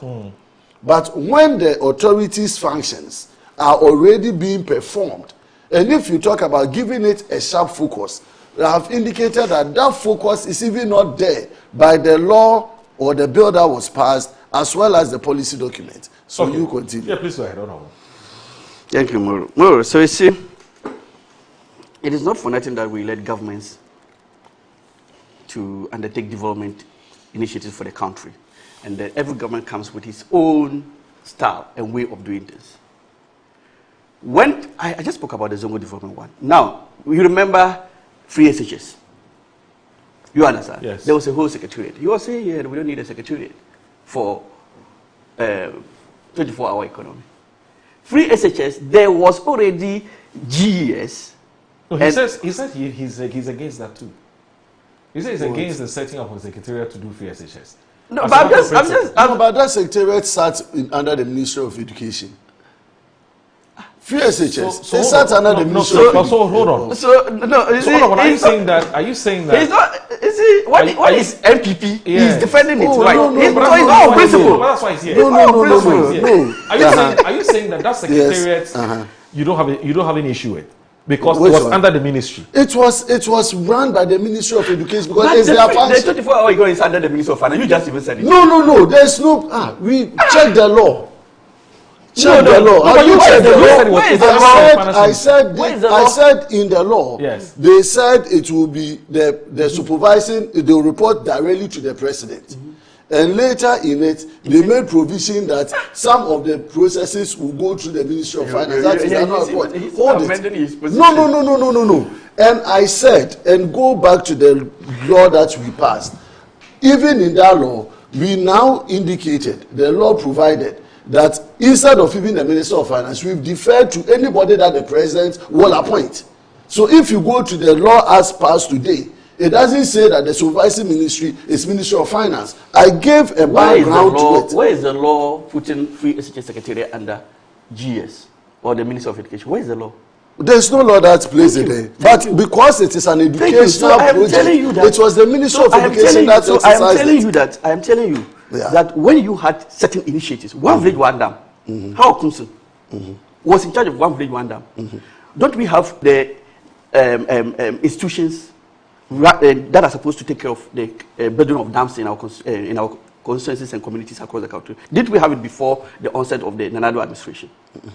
It was something you thought would have helped your administration to achieve your objectives. And so there's nothing wrong with it. Let's not put free. There's nothing wrong with that.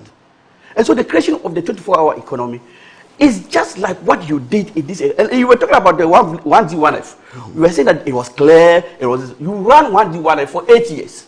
So if you sit here after 8 years of 1D1F in place to tell me that it was clear to you, I won't begrudge you. 24-hour economy is barely 1 year. So you don't expect a 1 year baby to work as smart, as strong, as healthy as an 8-year-old baby. You don't expect that to happen. And so wait till 24-hour economy is 8 years old. And we can do that comparison. You understand? Look, and you were saying that 24-hour economy is bits and pieces. No, that is very true. In fact, if you even, that's why I'm surprised. The policy document was brought. If you read the policy document, it's supposed to be in bits and pieces. That is why there should be a secretariat that oversees the implementation. Because you remember we have show 24-hour, connect 24-hour, build 24-hour, make 24-hour. These are all sub-programs under the whole 24-hour umbrella. Where, when you say make 24-hour, it is seeking to create 50 industrial parks across the country to revolutionize our manufacturing sector. If you say show 24-hour, it's looking at our identity, our culture, our tourism industry. What do we do? And so all these things will fall in place in the course of time. Okay. You don't expect that to happen just at the onset like this. And so you take your time. That's why, Moro, if you heard me from the beginning, I said we will not rush into implementing this policy simply because the opposition is saying this or that. Okay. We'll take our time and implement it to the benefit of Ghanaians, and that exactly is what we do. All right. So, gentlemen, I want us to move on. Otherwise, we'll spend the whole day on this. Moro, just 30 seconds. You see, I had indicated that I'm not against any initiative to create employment and jobs for our people. Right. And even from the president's own statement, when he signed the bill into law, he said they should now create that opportunities for businesses and for foreign investors and the rest to take advantage and come in. So my position has been, it is the enabling environment that attracts investors to create job opportunities that run 24 hours. But there's no problem coordinating that environment. There's no problem coordinating it and making it more focused. And that more focus is what is missing in the law. That focus. I wish the law. I don't begrudge you. I wish the law would have given me. The law would have given me that clarity. The law is only establishing the authority. But the authority has objectives. Check the policy document. You say you haven't seen the policy document. That's where your problem is. I don't have a problem. Check the policy document. Because you've been running shifts. You're shifting from one pole to the other. But whatever it is, let's give government the benefit of the doubt. As Fatahu has said. 1 year, 2 years, 3 years later, we all come and have an evaluation of the successes or otherwise of this program and initiative. Exactly. I wish Gusitano well. I wish his authority now well, because it's going to be the CEO, right? Job for the boys. We are just creating job for the boys. So he's going to be the don't CEO. Be sarcastic. Just don't be sarcastic. Has served he didn't get any ministerial appointment. So he has to get some COB so that he can also find something to do. Which board are you on? I don't. That's not your problem. Oh, maybe I can recommend you the way you have defended trade for our economy. Maybe I'll recommend to the president to make you a member of the board of 24-hour economy, so that at the end of the day you can also guide the process and let us get a good. All right. So let me bring in some of my viewers, and I'll start with Nana Safoje Aye, who's Nana, what I did this morning. Why? But he's your friend. He's not my. He's just. He's your friend. So he says that it says GRPC free zones and other state institutions have been mandated to do the exact same thing the supposed 24-hour bill is going to do. 2, in their manifesto they mention specific institutions, DVLA, Passport Office, Custom, etc., to do a 24-hour. You don't need an authority to implement this in the said institution you promised the people. The bill is just another way to keep their support base alive. You know, we have the private sector as well. He's talking about state institutions. We also have private sector led. So that's Nana Safoje. So who coordinates that? Bosome Frehu, MP. I didn't expect it. This one here from. Okay, so this one from Papa Bisu says, good morning. This kind of archaic politics of confusing and deceiving Ghanaians via lies adopted by the MP to win votes must be a thing of the past. The fact is that before the 24-hour economic bill came into existence, Apanyo Making and the MEP were here telling and asking questions about the whereabouts of the 24-hour economy, knowing fully well that it's based on process, but politics of deceit by the MPP will always lead them to confuse and pollute the minds of Ghanaians against the government. No wonder they failed miserably in government. They will remain in opposition forever. Papa Bisu from Spain Tech sends that message. Papa Bisu, be careful with this people remaining in opposition forever thing. You politicians, you don't learn. Anyway, so let me also look at this one. It says that, good morning, interesting discussion. I want to ask, why is the MPP so fixated and not wanting to understand what the 24-hour economy is all about? Is it because they see it as one of those things that would keep them in a position for a very long time? That's coming from Mamiya in Accra. Okay, and okay, all right. Nasa, thank you very much for the information you just shared with me. And there are some other messages that I'll read a bit later because we don't have all day. So you're watching Good Morning Ghana on Metro Television. Please stay with us.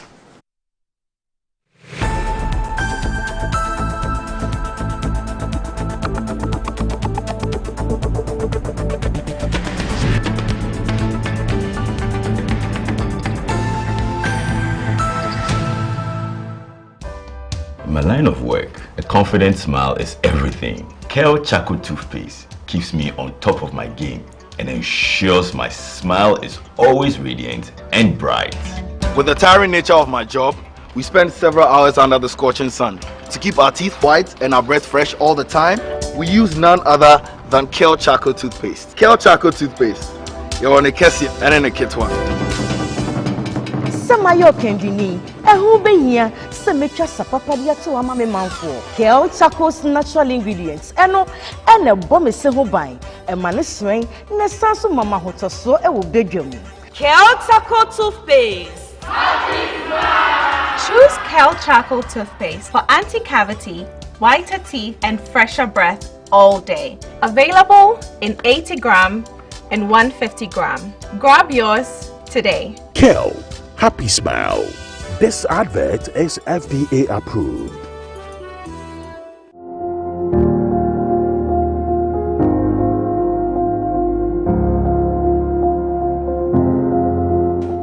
Zoomlion Private Services Limited, your waste management expert. One of the most innovative aspects of our business is our commitment to adopting cutting-edge technologies and sustainable practices in the waste management industry. We have invested in modern waste collection trucks, digital payment systems. We have also implemented efficient waste segregation systems and also developed strategic partnerships with our various stakeholders in the waste management value chain. I can talk about our innovative approach that enables us to reduce waste disposal costs, also minimize our environmental impact, and provide our clients with seamless customer service experience. We are the waste management experts.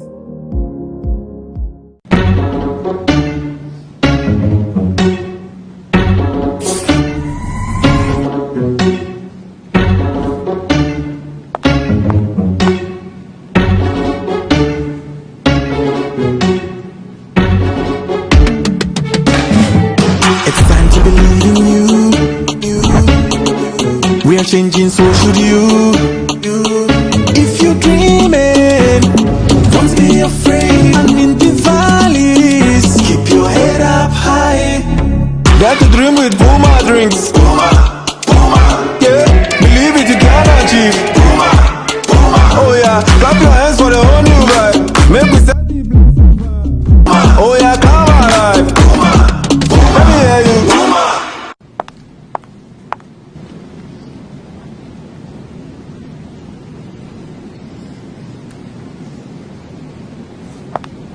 Puma Drinks, a whole new vibe. Another quality product from Casa Precon.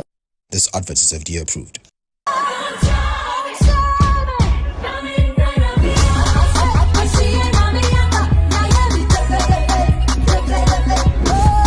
Son of Ghana, let me tell you something.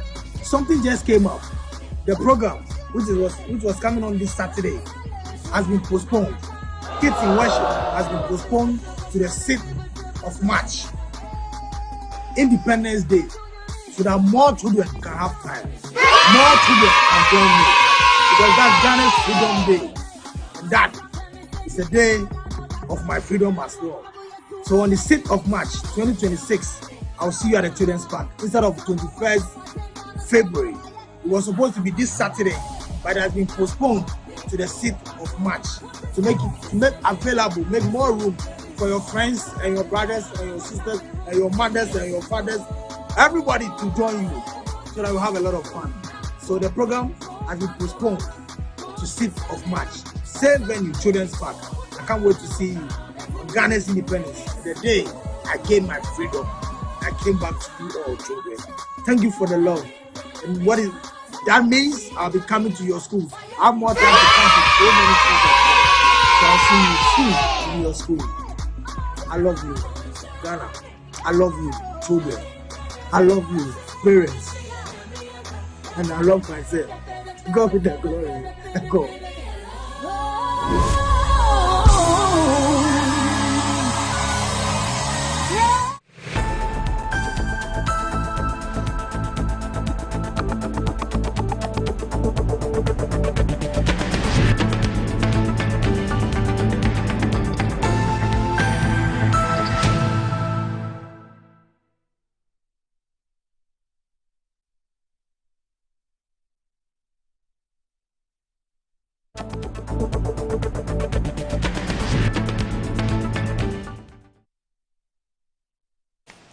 You're watching Good Morning Ghana on Metro Television. This show is also live on 94.1 FM, so please tell a friend to tell a friend. I'm here with Isaac Boabanyako, who is the Honorable Member of Parliament for the Efia constituency, and also Abdullah Fatawu, who is the Member of Parliament for the Good People of the Yendi constituency. And we've been having a very interesting conversation the last 1.5 hours or so.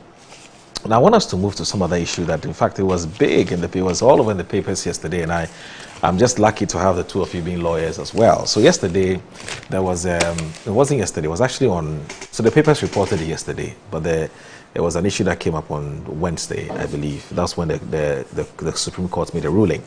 Now, the Chief Justice, actually, not the Supreme Court, sorry about that. So yesterday, Chief Justice, Justice Paul Bafo-Boni, determined that petition seeking the removal of the chairperson of the Electoral Commission, Mrs. Jane Mensah, her two deputies, and also the Special Prosecutor, Mr. Kisi Ejabing, do not establish a prima facie case to warrant further action. The presidency disclosed the decision in a statement issued on Wednesday, February 18, 2026, and it was signed by the spokesperson to the President, John Dramani Mahama, Minister for Government Communication, Mr. Felix Kwachi Ofosu. Now, according to a statement, President Mahama received 7 petitions from individuals and groups targeting Mrs. Mensah and her deputies, Dr. Bosman Irekasari, who the deputy chairperson in charge of corporate services, and then Mr. Samuel Tete, who is a deputy chairperson in charge of operations. Now, 3 separate petitions sought removal of Mr. Ejabing as well. I'm talking about the special prosecutor. Now, in line with Article 146 of the 1992 Constitution and the Section 15 of the Office of the Special Prosecutor Act 2017, Act 959, the President referred the 10 petitions to the Chief Justice on November 25, 2025 for a preliminary determination of whether they disclose a prima facie case for further proceedings. Now, the statement said the grounds cited by the petitioners included allegations of misconduct such as chronism, abuse of office, and gross incompetence, and some of the petitions were filed by individuals including an Electoral Commission staff member, one Mr. Joseph Blangsing Edumadze, a database administrator at the Commission's headquarters, who cited 12 counts of stated misbehavior, which is one of the grounds on which you can remove an Article 146 public office holder. Now, Mr. Kwachi Ofosu had earlier explained that the President's role in the process and to forwarding the petitions to the appropriate authority, in this instance, the Chief Justice, and the President takes no further part unless required under or required after the review. Now, in a letter dated January 26, 2026, the Chief Justice informed the President that none of the petitions met the constitutional threshold required to trigger further investigations or proceedings against the named officials. Now, the presidency said no prima facie case had been established and the matter was closed at that stage. Honorable, you must be very disappointed because some of your communicators and some of your colleagues said, oh, the Electoral Commission is gone, the commissioner is gone, and the deputies are gone. Kisei Jabing is a goner. As for Kisei Jabing, you were in full force of any attempts to get him out. Maybe not you personally, I don't know about you, but most of your communicators. So I don't know how you felt when you heard the news yesterday that they are safe, everything is fine, they are not going anywhere. And in fact, yesterday there was an NDC rep here, I've forgotten who the person was. If you can remind me, the NDC rep was yesterday. Dapila. He said, look, the fact of the matter is that a lot of NDC supporters are very, very unhappy, very disappointed. The electoral commissioner is still there, So, but you must be happy, but disappointed. Moro, none of the above. Oh, to the extent that if you're a student of politics and governance, you realize that this is the only reasonable conclusion the president could get to. But that's not what you said. We've been saying in the past. Yeah, so the issue is that they, as a political party, had come into power with some intentions. Okay. Get away the Chief Justice, get away the EC and her deputies. The special prosecutors, so they became a later development. So that one, it wasn't a campaign promise. But in terms of removing the Chief Justice and that of the Electoral Commissioner and her deputies had been part and parcel of NDC story in opposition, even in government when they took power. So they started with their first objective. You know the petitioners that you took on and their lawyers. Their lawyers included sympathizers of the NDC or active NDC members. Okay. And then they did what they had to do. Let's take it from the legal point of view. So Article 146 clearly, as you have read, makes provision for anybody to present a petition to the president asking for the removal of anybody who is covered under this particular provision. Yes. Herein, if you bring in the EC or the Special Prosecutor, the Special Prosecutors Act, this is the angle in which you go. Now, when the petition is received, the president is obliged to refer it to the Chief Justice, in this case. And then the Chief Justice has 30 days to submit a report to the president, indicating whether the petitions establishes some prima facie case for the respondents to accordingly answer. And then if the report comes, the president is bound by the position of the Chief Justice. That is for these people. So the president followed due process, referred the petitions to the Chief Justice, and then we are told that the Chief Justice submitted his report to the president, indicating that those petitions lacked merit and it couldn't establish any prima facie, and so it should be dismissed and thrown out. What were some of the issues raised in that petition? It bordered on misconduct on the part of the EC, talked about incompetence on the part of the EC and their deputies, amongst others. Now, have you cited the petition? No, I have not cited, but the petitioners indicated the direction. The Edumazi or he gave some indications as to the areas he had petitioned on. Yes. Okay. Yes. And then with respect to Kisei Jabintu, the petitioners gave some indications. So I'm only referring to those indications that it bordered on misstated misconduct in some breath, incompetence on another breath. Yeah, but those are the grounds. Yeah, so these are the areas they try to establish their basis. Now, in the case of Gertrude Tokonu, we had stated misconduct amongst others. However, in her case, we had the benefit of getting the petitions leaked. And so we knew exactly the grounds for the petitions. And I stood and indicated that if these bases were what we were relying on to remove a Chief Justice, then we've brought the bar too low. Because there is no clarity on what actually constitutes stated misbehavior and incompetence. So it is then left at the discretion. Muru, I'm coming there. Yes. I'm coming there. So even me, as a young lawyer of 10 years plus at the bar, having perused the petition against Gertrude Tokonu, and the basis of calling for a removal indicated that even if you establish some level of misconduct, even if you identify some level of misconduct, to remove the high office of the third person of this republic, you needed to raise that bar and not let it be that low. That basis was wrong.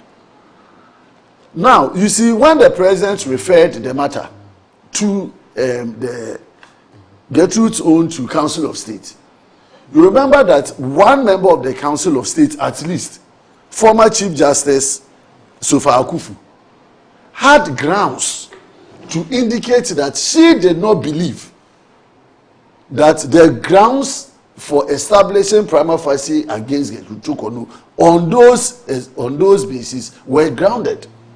As a former Chief Justice, compare her to the same position of the current Chief Justice.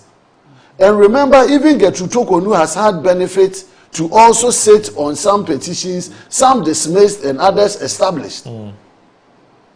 So my question is it the case that the Council of State lacked the capacity to look at the evidence before them and come to a firm conclusion that the basis that was given for the removal of the former Chief Justice was not sufficient enough? Because I believe that if Gertrude Tokonu happened to be a servant of another public office and her petition had come for the president to refer to a sitting Chief Justice, that Chief Justice would have dismissed that petition. Like now, we are being told that even that concerning the special prosecutor and that of the EC had been dismissed.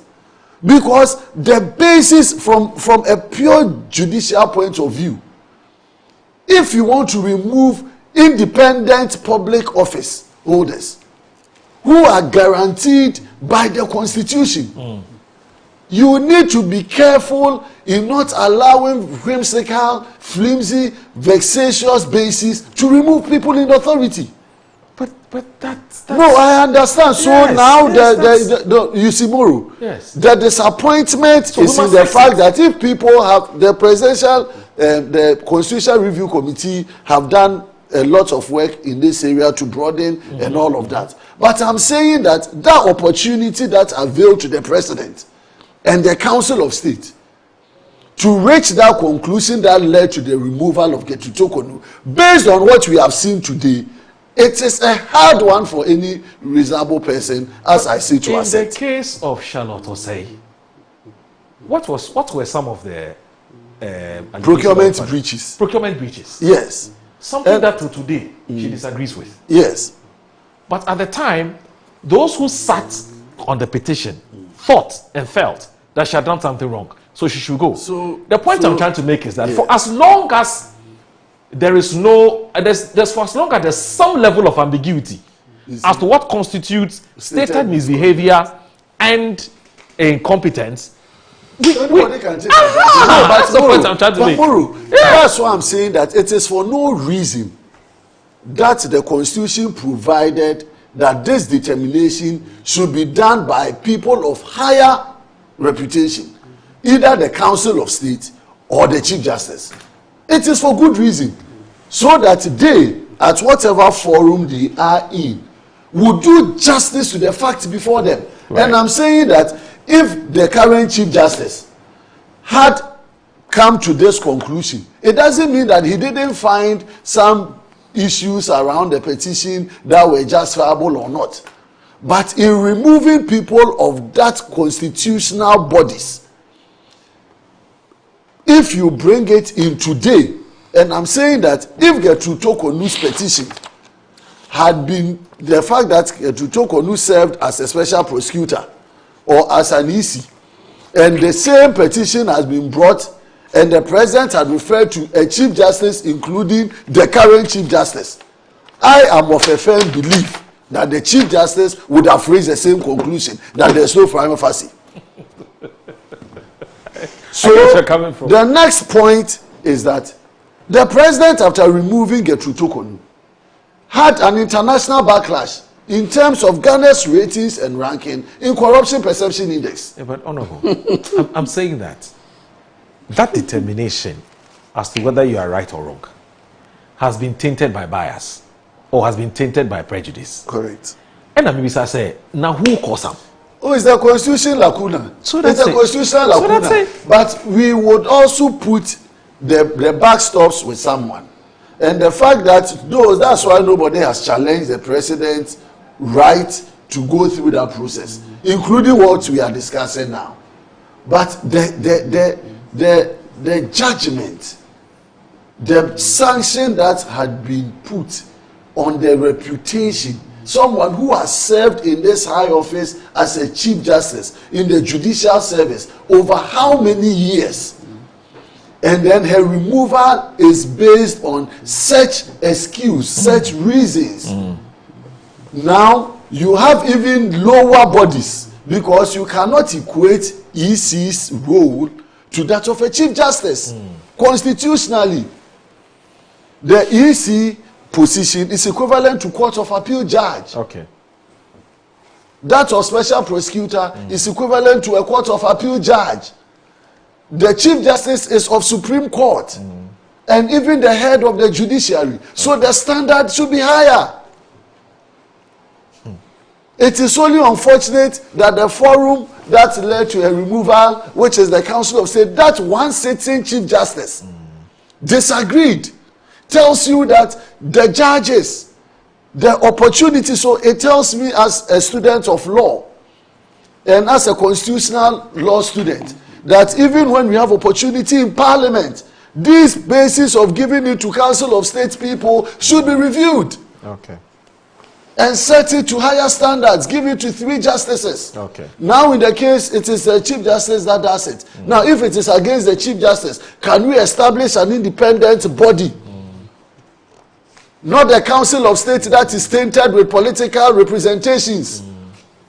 And people appointed by the president who sing and dance his tune as advisors to the president to take decision to remove people of that stature. Yeah.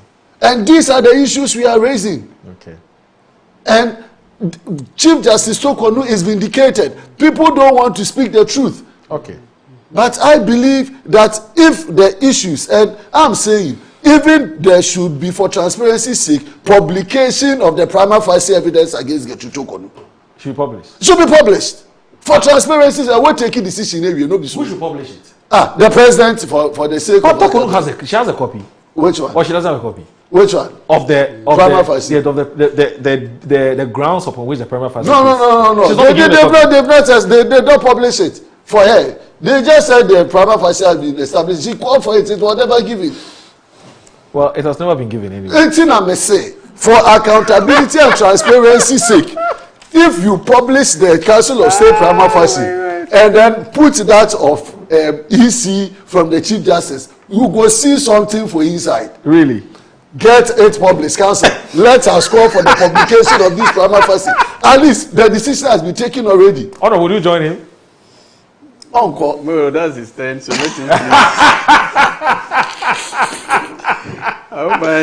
You see, that's a slippery slope. Yes, that's a slippery slope. Let us have the fact so that at least as Ghanaians, we will be satisfied that bodies given constitutional mandate exercise them in good faith. All right. Not on political lines. All right.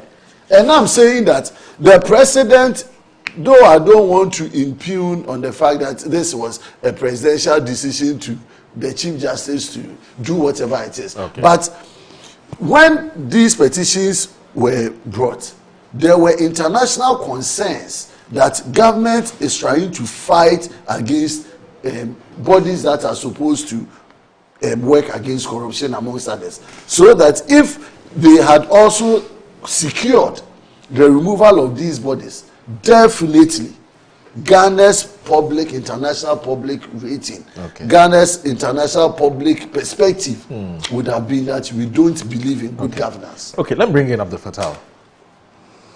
Honorable, what thou sayest? Moro, thank you so much. Heard I did.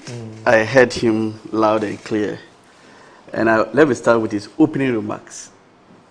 I'm not sure he's even aware he said those things. Okay. In his preliminary comment, he said, if you look at the lawyers for the petitioners against Justice Tekonu, they were strong and core NDC lawyers. He started with that. Sympathizers. And you see, by their words, they shall be known. Do you know who was the lawyer for Justice Gertrude Araba Tekonu? The former Attorney General. Godfrey Dame. A core MPP person. And so if you are saying that the petitioners who went against Justice Tekonu, by the fact that they had NDC lawyers as their lawyers, it means that there's a link. So what link are you expecting us to draw when you say, when it's clear that Justice Tekonu's lawyer was Araba Tekonu, was Godfrey Dame. So clearly, even whilst she was there as Chief Justice, there was some relationship, some bond between herself and the MPP, for which reason you have an MPP Attorney General being her lawyer in such an instance. You have brought us that discussion. I haven't brought it. What's the legal that is just by way of preliminary remarks. What's the consequence of that? I'm done. I'm done. So it's of no consequence. I'm done. So I'm moving on. Proceed. I know what he's asking is, in other words, what are you saying? What are you saying? I've said nothing, and I don't intend to. He said the petitioners. Moro, can we make progress? I don't want this to eat into my time. Moro. So the point Moro, is that it's my time you are now using. That's the logic. Yes. Now you are saying that, okay, if that is the logic, the extension of that logic, or by parity of reasoning, if Gertrude Tokonu's lawyer being Godfrey Dame, and you're asking, what does that also mean? Does that mean Gertrude Tokonu is MPP? Yes. You get, so that's the question you're asking. Yes. I don't see you because of the fasting. I'm trying to avoid some of these questions. But please go ahead. No, but it's a legitimate question. It's a legitimate question. Yes. Well, sitting here, each of us wear two hats. One being a lawyer, and seeing this from the angle of the legal lens, and then being a politician because we are members of parliament. In fact, if you ask me on the side of being a politician, I'll say I'm heavily disappointed, highly disappointed. And look, when you are even on the ground, your constituency, and you move around, in fact, some of the things you hear from your constituents, especially our core party people, Honorable, you have to do everything to see to the removal of this EC chair. She's not for us. In fact, she has made it so blatantly clear that even the ordinary man on the street. And so trust me, as a party, we will not be forgiven. But that is on the side of politics. Currently, I wear two hats. On the side of the law, you see, we always told them from the beginning, when we had the Araba Tekonu case, we always told them that, you see, if you look at the rendition of Article 146, the president is only a conveyor belt and has no major role in all this. In fact, if you look at even the Constitution, it gives timelines within which some of these processes must be done. You receive it 7 days, you transmit it, 30 days they report, committee is set up, 90 days they report. So the president is merely a conveyor belt. And we told them this. And so in each of these instances, both in the Araba Tekonu case and in the instant case of the EC chair and the OSP, the president is only communicating what has been sent to him. In the instance of the Araba Tekonu, the prima facie case that was made by the Council of State, and the president was merely a conveyor belt. Because that prima facie case triggered the processes. And so, by law, he has to establish a committee looking into it. The committee came out with it, but he has no, look, that decision was the committee's decision which he has to go by. We told them this. They refused. They kept saying, "Oh, he's the president." They said they don't believe you. They don't believe it. Yeah. Today, another body has been given the work by the Constitution. They have done their report, and they have forwarded it to the president. If the president has interest, do you think the president will not even insist on influencing the process?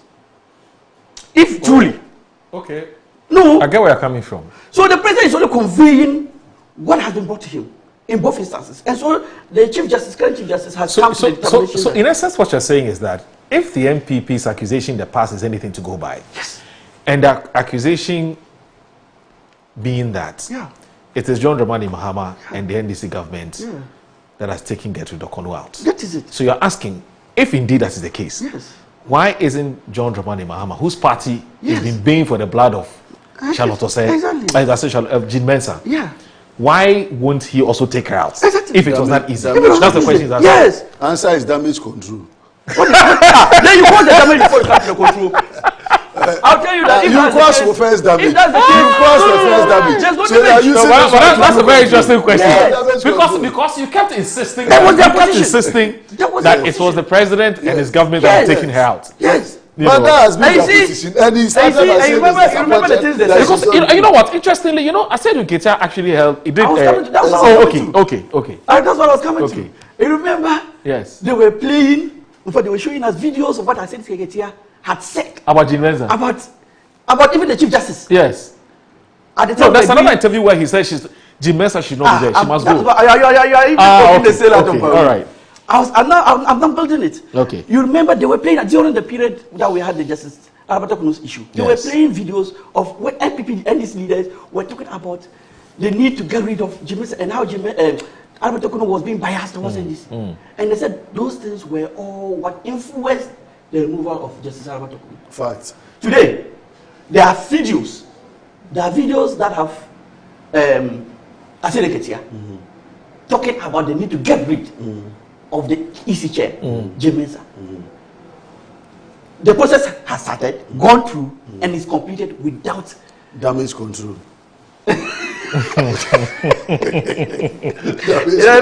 Without Asile Nketia achieving his aim. So you see, these are people who would choose one position or the other based on convenience. True.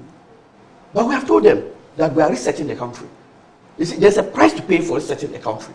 And I see that as the price we may have to pay as NDC. We have told them that we will not let matters continue the way they have been handled. Okay. Unfortunately for us, we had a whole lawyer being our president at the time they were in power. And we saw how our institutions were bastardized. How law, in fact, logic was just thrown to the dogs. You could see that everything, once it was, they were seeing it to be legal. They had no problem with it, regardless of how it seemed or smelled.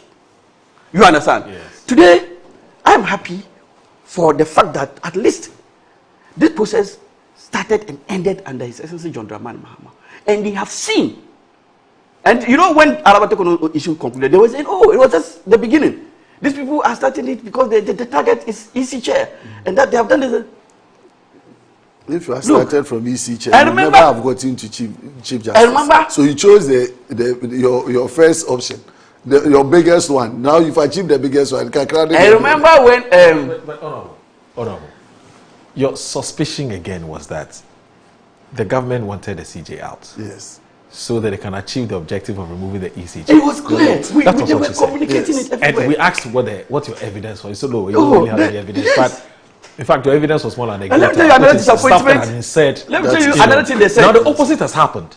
Damage control. Let me tell you another thing they said, which has come back to them. Damage control. When majority leader and the majority chief whip kickstarted the process. They kickstarted the process to remove the OSP in Parliament. Yes. They were the people who were saying that this thing has the blessing of the president. Yeah. They know what NDC is doing. NDC is doing it. And the OSP move out there, we had consensus from Parliament too. We had consensus from Parliament there was that consensus. OSP, so that one, we wouldn't put that at the doorstep of the president. You had indications. Look, I sat on platforms with NPP communicators where they said that we should not be doing this, because in the midst of those, your mama was also saying certain things. You understand? And they felt that your mama was just trying to play the good boy thing. You understand? But in the end, we all saw how strong he stood on the issue and how it finally ended. And so, please, we are telling you that we have moved away. The way you knew our politics, we have taken Ghana off that side. You understand? And so, we have reset the country for you. And we are only praying that when you come to power, maybe in 30, 32 years after, you will not take us back. Because this is how we reset the country. And when do you want the publication of the prima facie? Your base is not happy with this at all. I tell you that there's a price to pay. I'm telling you that, look, this is an issue. Each of us will have to go back to our constituencies to come next. And it's very sad. Look, you remember we had issues with Boss Basari. Look, how can a deputy EC chair describe a party like NDC in Ghanaian politics? NDC and NPP can't dispense with them. How can you describe a whole political party as the biggest threat to Ghana's democracy? That is not less a person than a deputy EC chair. That NDC is the biggest threat to Ghana's democracy. And you remember when we had issue with EC, where EC, in calling an IPAC, the first IPAC they called, that was the 2020 elections, they gave us an invitation 45 minutes to the time. Look, if we were to sit here and chronicle the sins of EC against the NDC, we'll even end up getting our grassroots, our base, more angry at us at this decision. But you see, he made another analogy. We have 31 members of the Council of State. And he said that one member out of the Council of State had issue to say that the petition that was filed against Justice Arabatoh Kunu to her was weak. We have 31 members. Can he tell us what the position of the other 30 members was? They never came out to state. Yes, so it's to tell you that if one has a position, so it was just 1 out of 30. Yes. 1 out of 31. Yes. So that obviously is a majority decision, clear majority. It's like, that's why it passed. But that one is a former Chief Justice. So the standard of evaluating such petitions and establishing prima facie, if you can even have 40 people, you're a lawyer in Yendi, you're a lawyer from Yendi, you have constituents. If you bring 100 constituents from Yendi, and then there's a matter of legal interpretation, and they are not lawyers, or they don't have so much, and then they reach a conclusion, but you, from your legal professional training, you reach another conclusion. If I'm giving weight to it, would I be weighting the 100 over your one opinion? I look forward to Afenyo, your minority leader Afenyo marking, making a statement on the floor of Parliament on this decision. You see? Okay. He was talking. Look.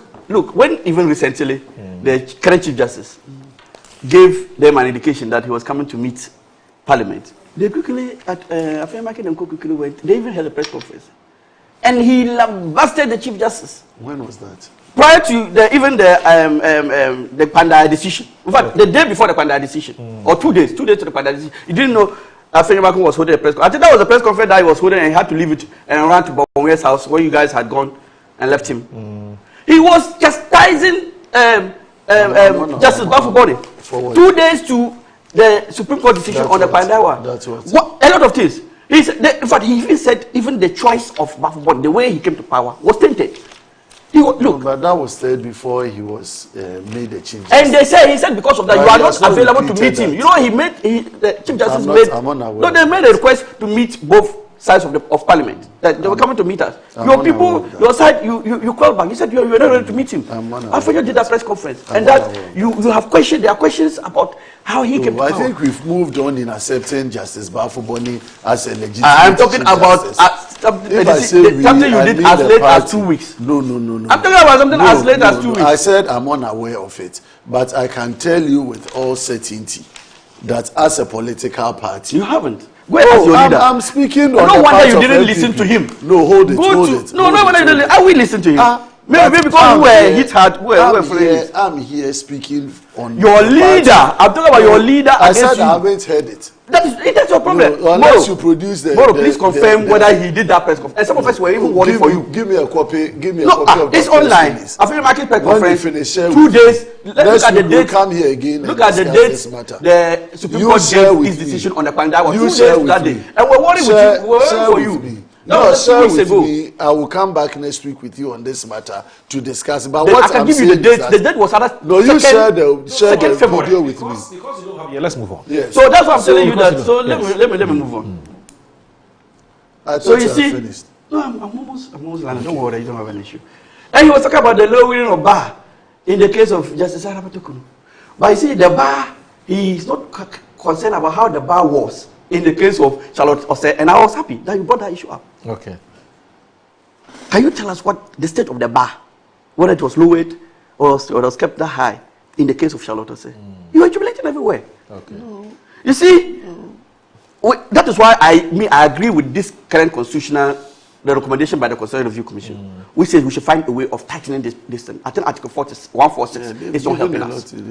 It's not helping us. It leaves a lot of room for a lot of things to be done. Okay. And if you don't have a statesman, somebody who is so concerned and who means well for Ghana, like if you don't have somebody like that, like John Dramani Mahama, and you have another person, chances are the person will take decisions and come to conclusions that will hurt the very fiber of our society.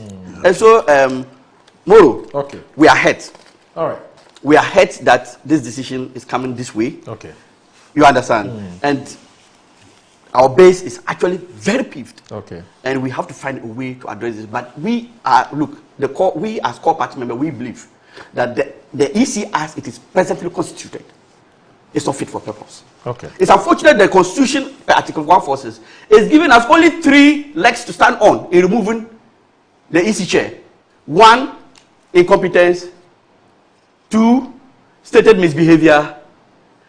And 3, incapacity based on mind or body. Infirmity. Based on infirmity of mind or body. Yeah. These are the only 3 things. But you see, what about if the person passes all these 3 tests, but he or she shows open bias? That was a key stakeholder. You can situate it under incompetence. So, Bosman Asare, with that comment he made, where do you put him? You just mentioned it. We have not heard him. Okay. So no, I've not heard it. I will not like. I agree with you. So you don't have a problem because you choose you choose to hear things that are convenient for you. But just 30 seconds to a minute. I want us. I wish your producer could play Afenyo Markins. I want us Afenyo Markins press conference on the 2nd or so of February. Okay. Yeah. I want us to look at this part of your base being hurt, and from a pure legal perspective. I wasn't speaking from that. I know, but we should educate our base. It's not that easy, boss man. No, you know what but this you have a responsibility to educate your base to know that the country is not when you know the thing actually will kill you one day. I should allow them. I should tell them. Let's make progress. But yeah, the education is important, and it goes for both political parties.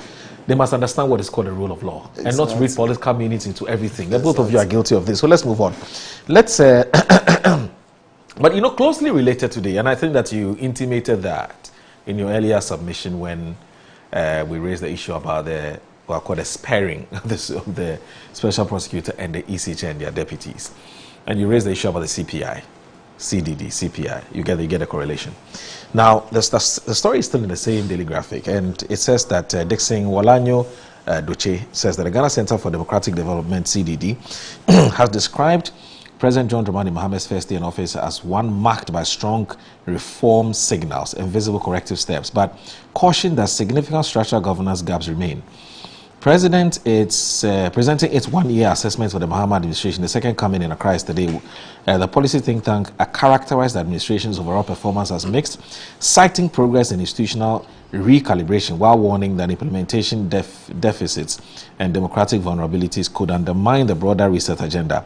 The report assessed the president's performance across 6 thematic areas: democracy, governance, human rights and the rule of law, anti-corruption and accountability, economy and jobs, environment and social development, foreign affairs and regional integration, and defense, security and peace building. Now, it says that the event brought together government officials, academia, the private sector, policy analysts, among others. Now, CDD Ghana has observed, and this is what it gets interesting. Now, CDD Ghana has observed that the administration sent positive democratic signals, including initiating constitutional review and reducing the size of government. However, it indicated that concerns persist over the use of certificates of urgency in Parliament, tensions following the removal of the Chief Justice, and unresolved transition-related violence. Now, while civic space remains generally open, incidents involving journalists, digital speech, arrest and police conduct underscored what the report described as a mixed human rights, record. Now, on anti-corruption, it says anti-corruption and accountability. The report credited the government for launching the Operation Recover All Loot, ORAL, introducing a code of conduct for appointees and transitioning from the National Anti-Corruption Action Plan to a new ethics-focused framework. It also stated that asset declaration compliance improved significantly after sanctions were imposed. Nonetheless, the CDD flagged concerns about transparency in asset disclosures, legal ambiguities surrounding ORAL's mandate, and the need to strengthen institutional independence to avoid perception of selective accountability. And there's also foreign affairs, the security, peace building, there's economy, jobs, and so on. Well, it's crediting the government for the way it's managed the economy so far, security, peace building, that the transition-related vigilante incident has also been mentioned here. And then the executive director of CDD Ghana, Professor H. Kwesi Prempeh, explained that first-year assessments were a global democratic tradition distinct from the popular 100-day benchmark. He stresses that in the country's 4-year cycle, 1 year was a significant milestone for evaluating tone, momentum, and policy direction, especially given constant political campaigning. We think 1 year is a good marker for assessing how the government is performing, and we are happy this year also that we have the benefit of a number of experts and analysts and people who usually study and observe and monitor our governments to join us to do this. Unfortunately, gentlemen, that we have only 5 minutes to do this because I have quite a number of messages to read, but let me just do this briefly before you, because my fear is that once I bring you guys in, I won't be able to read my message. So Kwesi Reynolds in Agona Odobin says, will not allow the EC-OSP issue to sway away from the serious decision of more treatment meted out to the hardworking cocoa farmer. At this stage, all other issues be put aside and ask the government that a whopping 1,030 cedis slashed from the price of bag of cocoa can never sit well with farmers. Kwesi Reynolds in Odobin. Now, this one here says that I'm enjoying your show. You're doing very well. Kindly let your producers pull the Apenyo Markins video on their side, not meeting the CJ. Okay, right. Now, Alhaji Hamza from Pig Farm says that, good morning, my brother. Truth be told, I don't know why some journalists keep in this country, or keep asking the government to empower to fulfill the promise they made the farmers when they were in opposition. I don't think this is fair to government. Government only made those promises at the time based on the world market price. Okay, so Alhaji Hamza, we are not. So let us not forget the fact that the MPP as a political party are the enemies of progress of this nation, and the evidence can be traced to the Nkrumah regime. They don't wish anything good this nation when they are not in power. They should take it or leave it. The 24-hour economy has come to stay. Through the 24-hour economy, jobs will be created for the youth and to improve and build a strong economy. I call on the cocoa farmers not to allow themselves to be used for political gains. That's Alhaji Hamza from Pig Farm. Sam Akukeli says, good morning, Moro. It's great to have our democracy working despite the perceived notable flaws. At this juncture, we need to be grinding our laws into finer tails to avoid accusations and elements of selective justice. Many are of the observation that the CJ's decision on the petition seeking to remove Madam Jane Mensah and her deputies' marks of political correctness are displayed. Now, if the deliberate denial of a whole constituency to parliamentary representation doesn't constitute wrongdoing and abuse of office, what then does?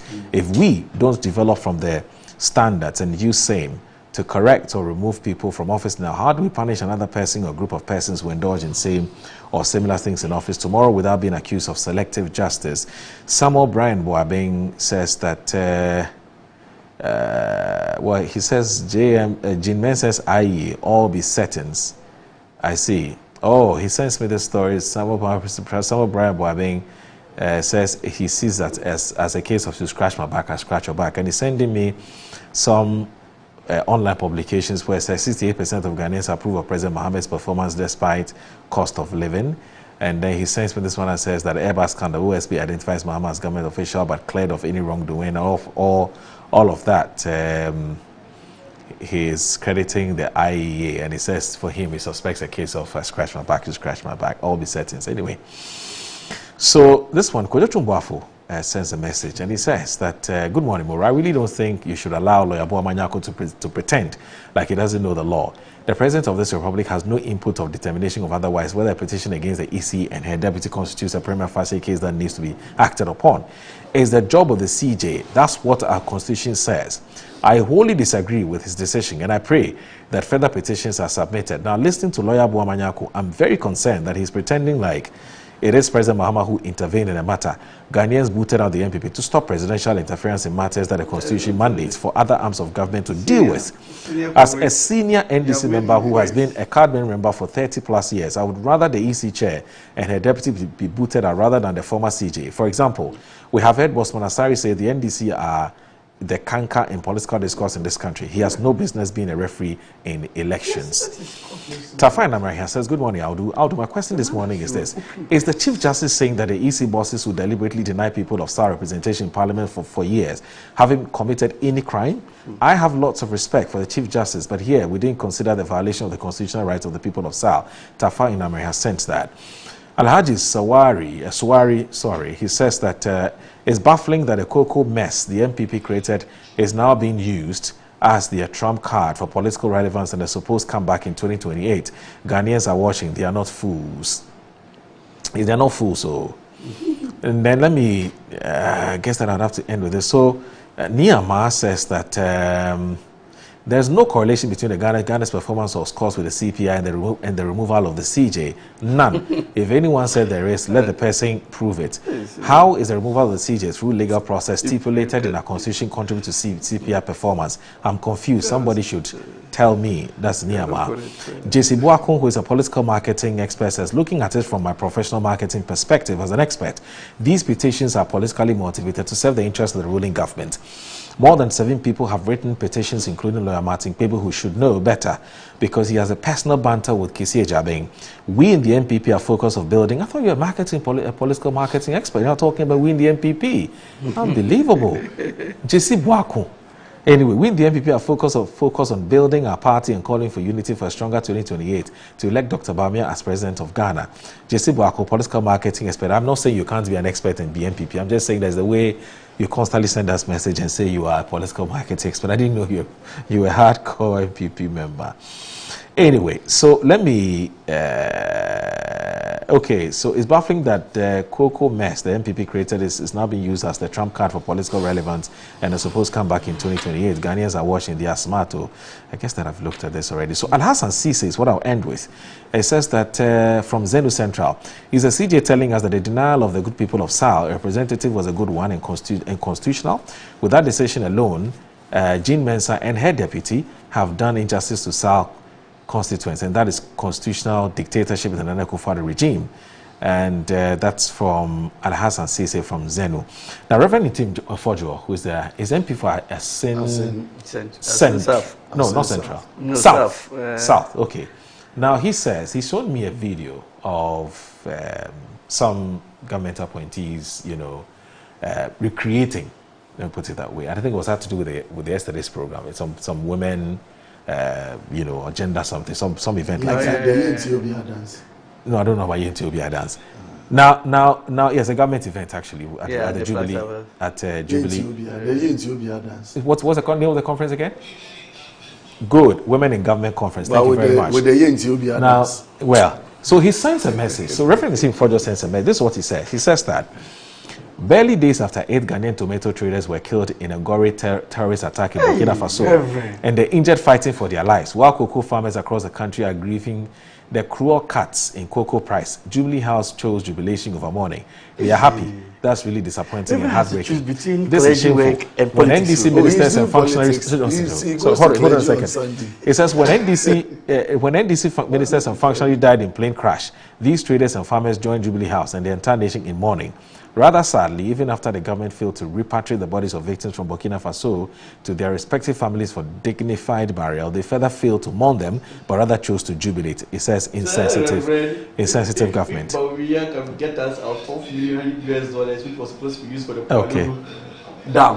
The All will not even have to go to Burkina Faso. So, gentlemen, I'm sorry, our time is up. I'm sorry. Our time is up. No, our time is up. I'm serious. Don't take it off. In fact, your microphones are even off. No, your microphones are off. So let me do this. Let me do this briefly. So let me say this. So, assalamu alaikum wa rahmatullahi ta'ala wa barakatuh. Your favorite Ramadan program is called Al Fijri.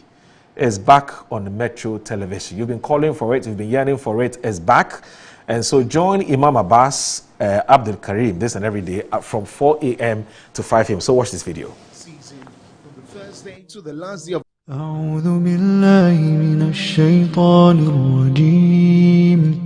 Assalamu alaikum. Your favorite Ramadan program, Al Fijr, is back on Metro TV. Join Imam Abbas Abdul Karim this Ramadan season from the first day to the last day of Ramadan from 4 a.m. to 5 a.m. on Metro TV as he engages distinguished guests to explore topical issues affecting Islam and Muslims locally and globally. Discover wisdom in every segment and expect the most delicate questions. Our interactive session connects you directly with the show with your thoughts, your faith, and your voice. So don't miss it. Al Fijr, every day of Ramadan from 4 a.m. to 5 a.m. live on Metro TV. وكانت امرأتي عاقرا فهب لي من لدنك وليا أعوذ بالله من الشيطان الرجيم. Assalamu alaikum. Your favorite Ramadan program.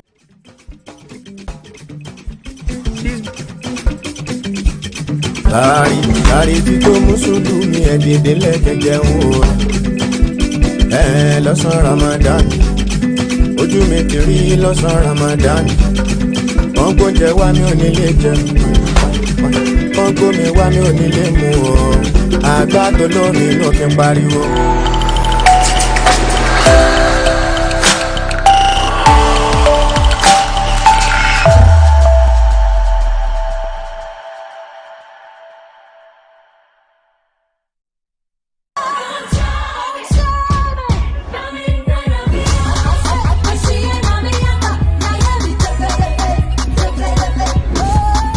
Of Ghana, let me tell you something. Something just came up. The program, which was coming on this Saturday, has been postponed. Kids in Worship has been postponed to the 6th of March, Independence Day.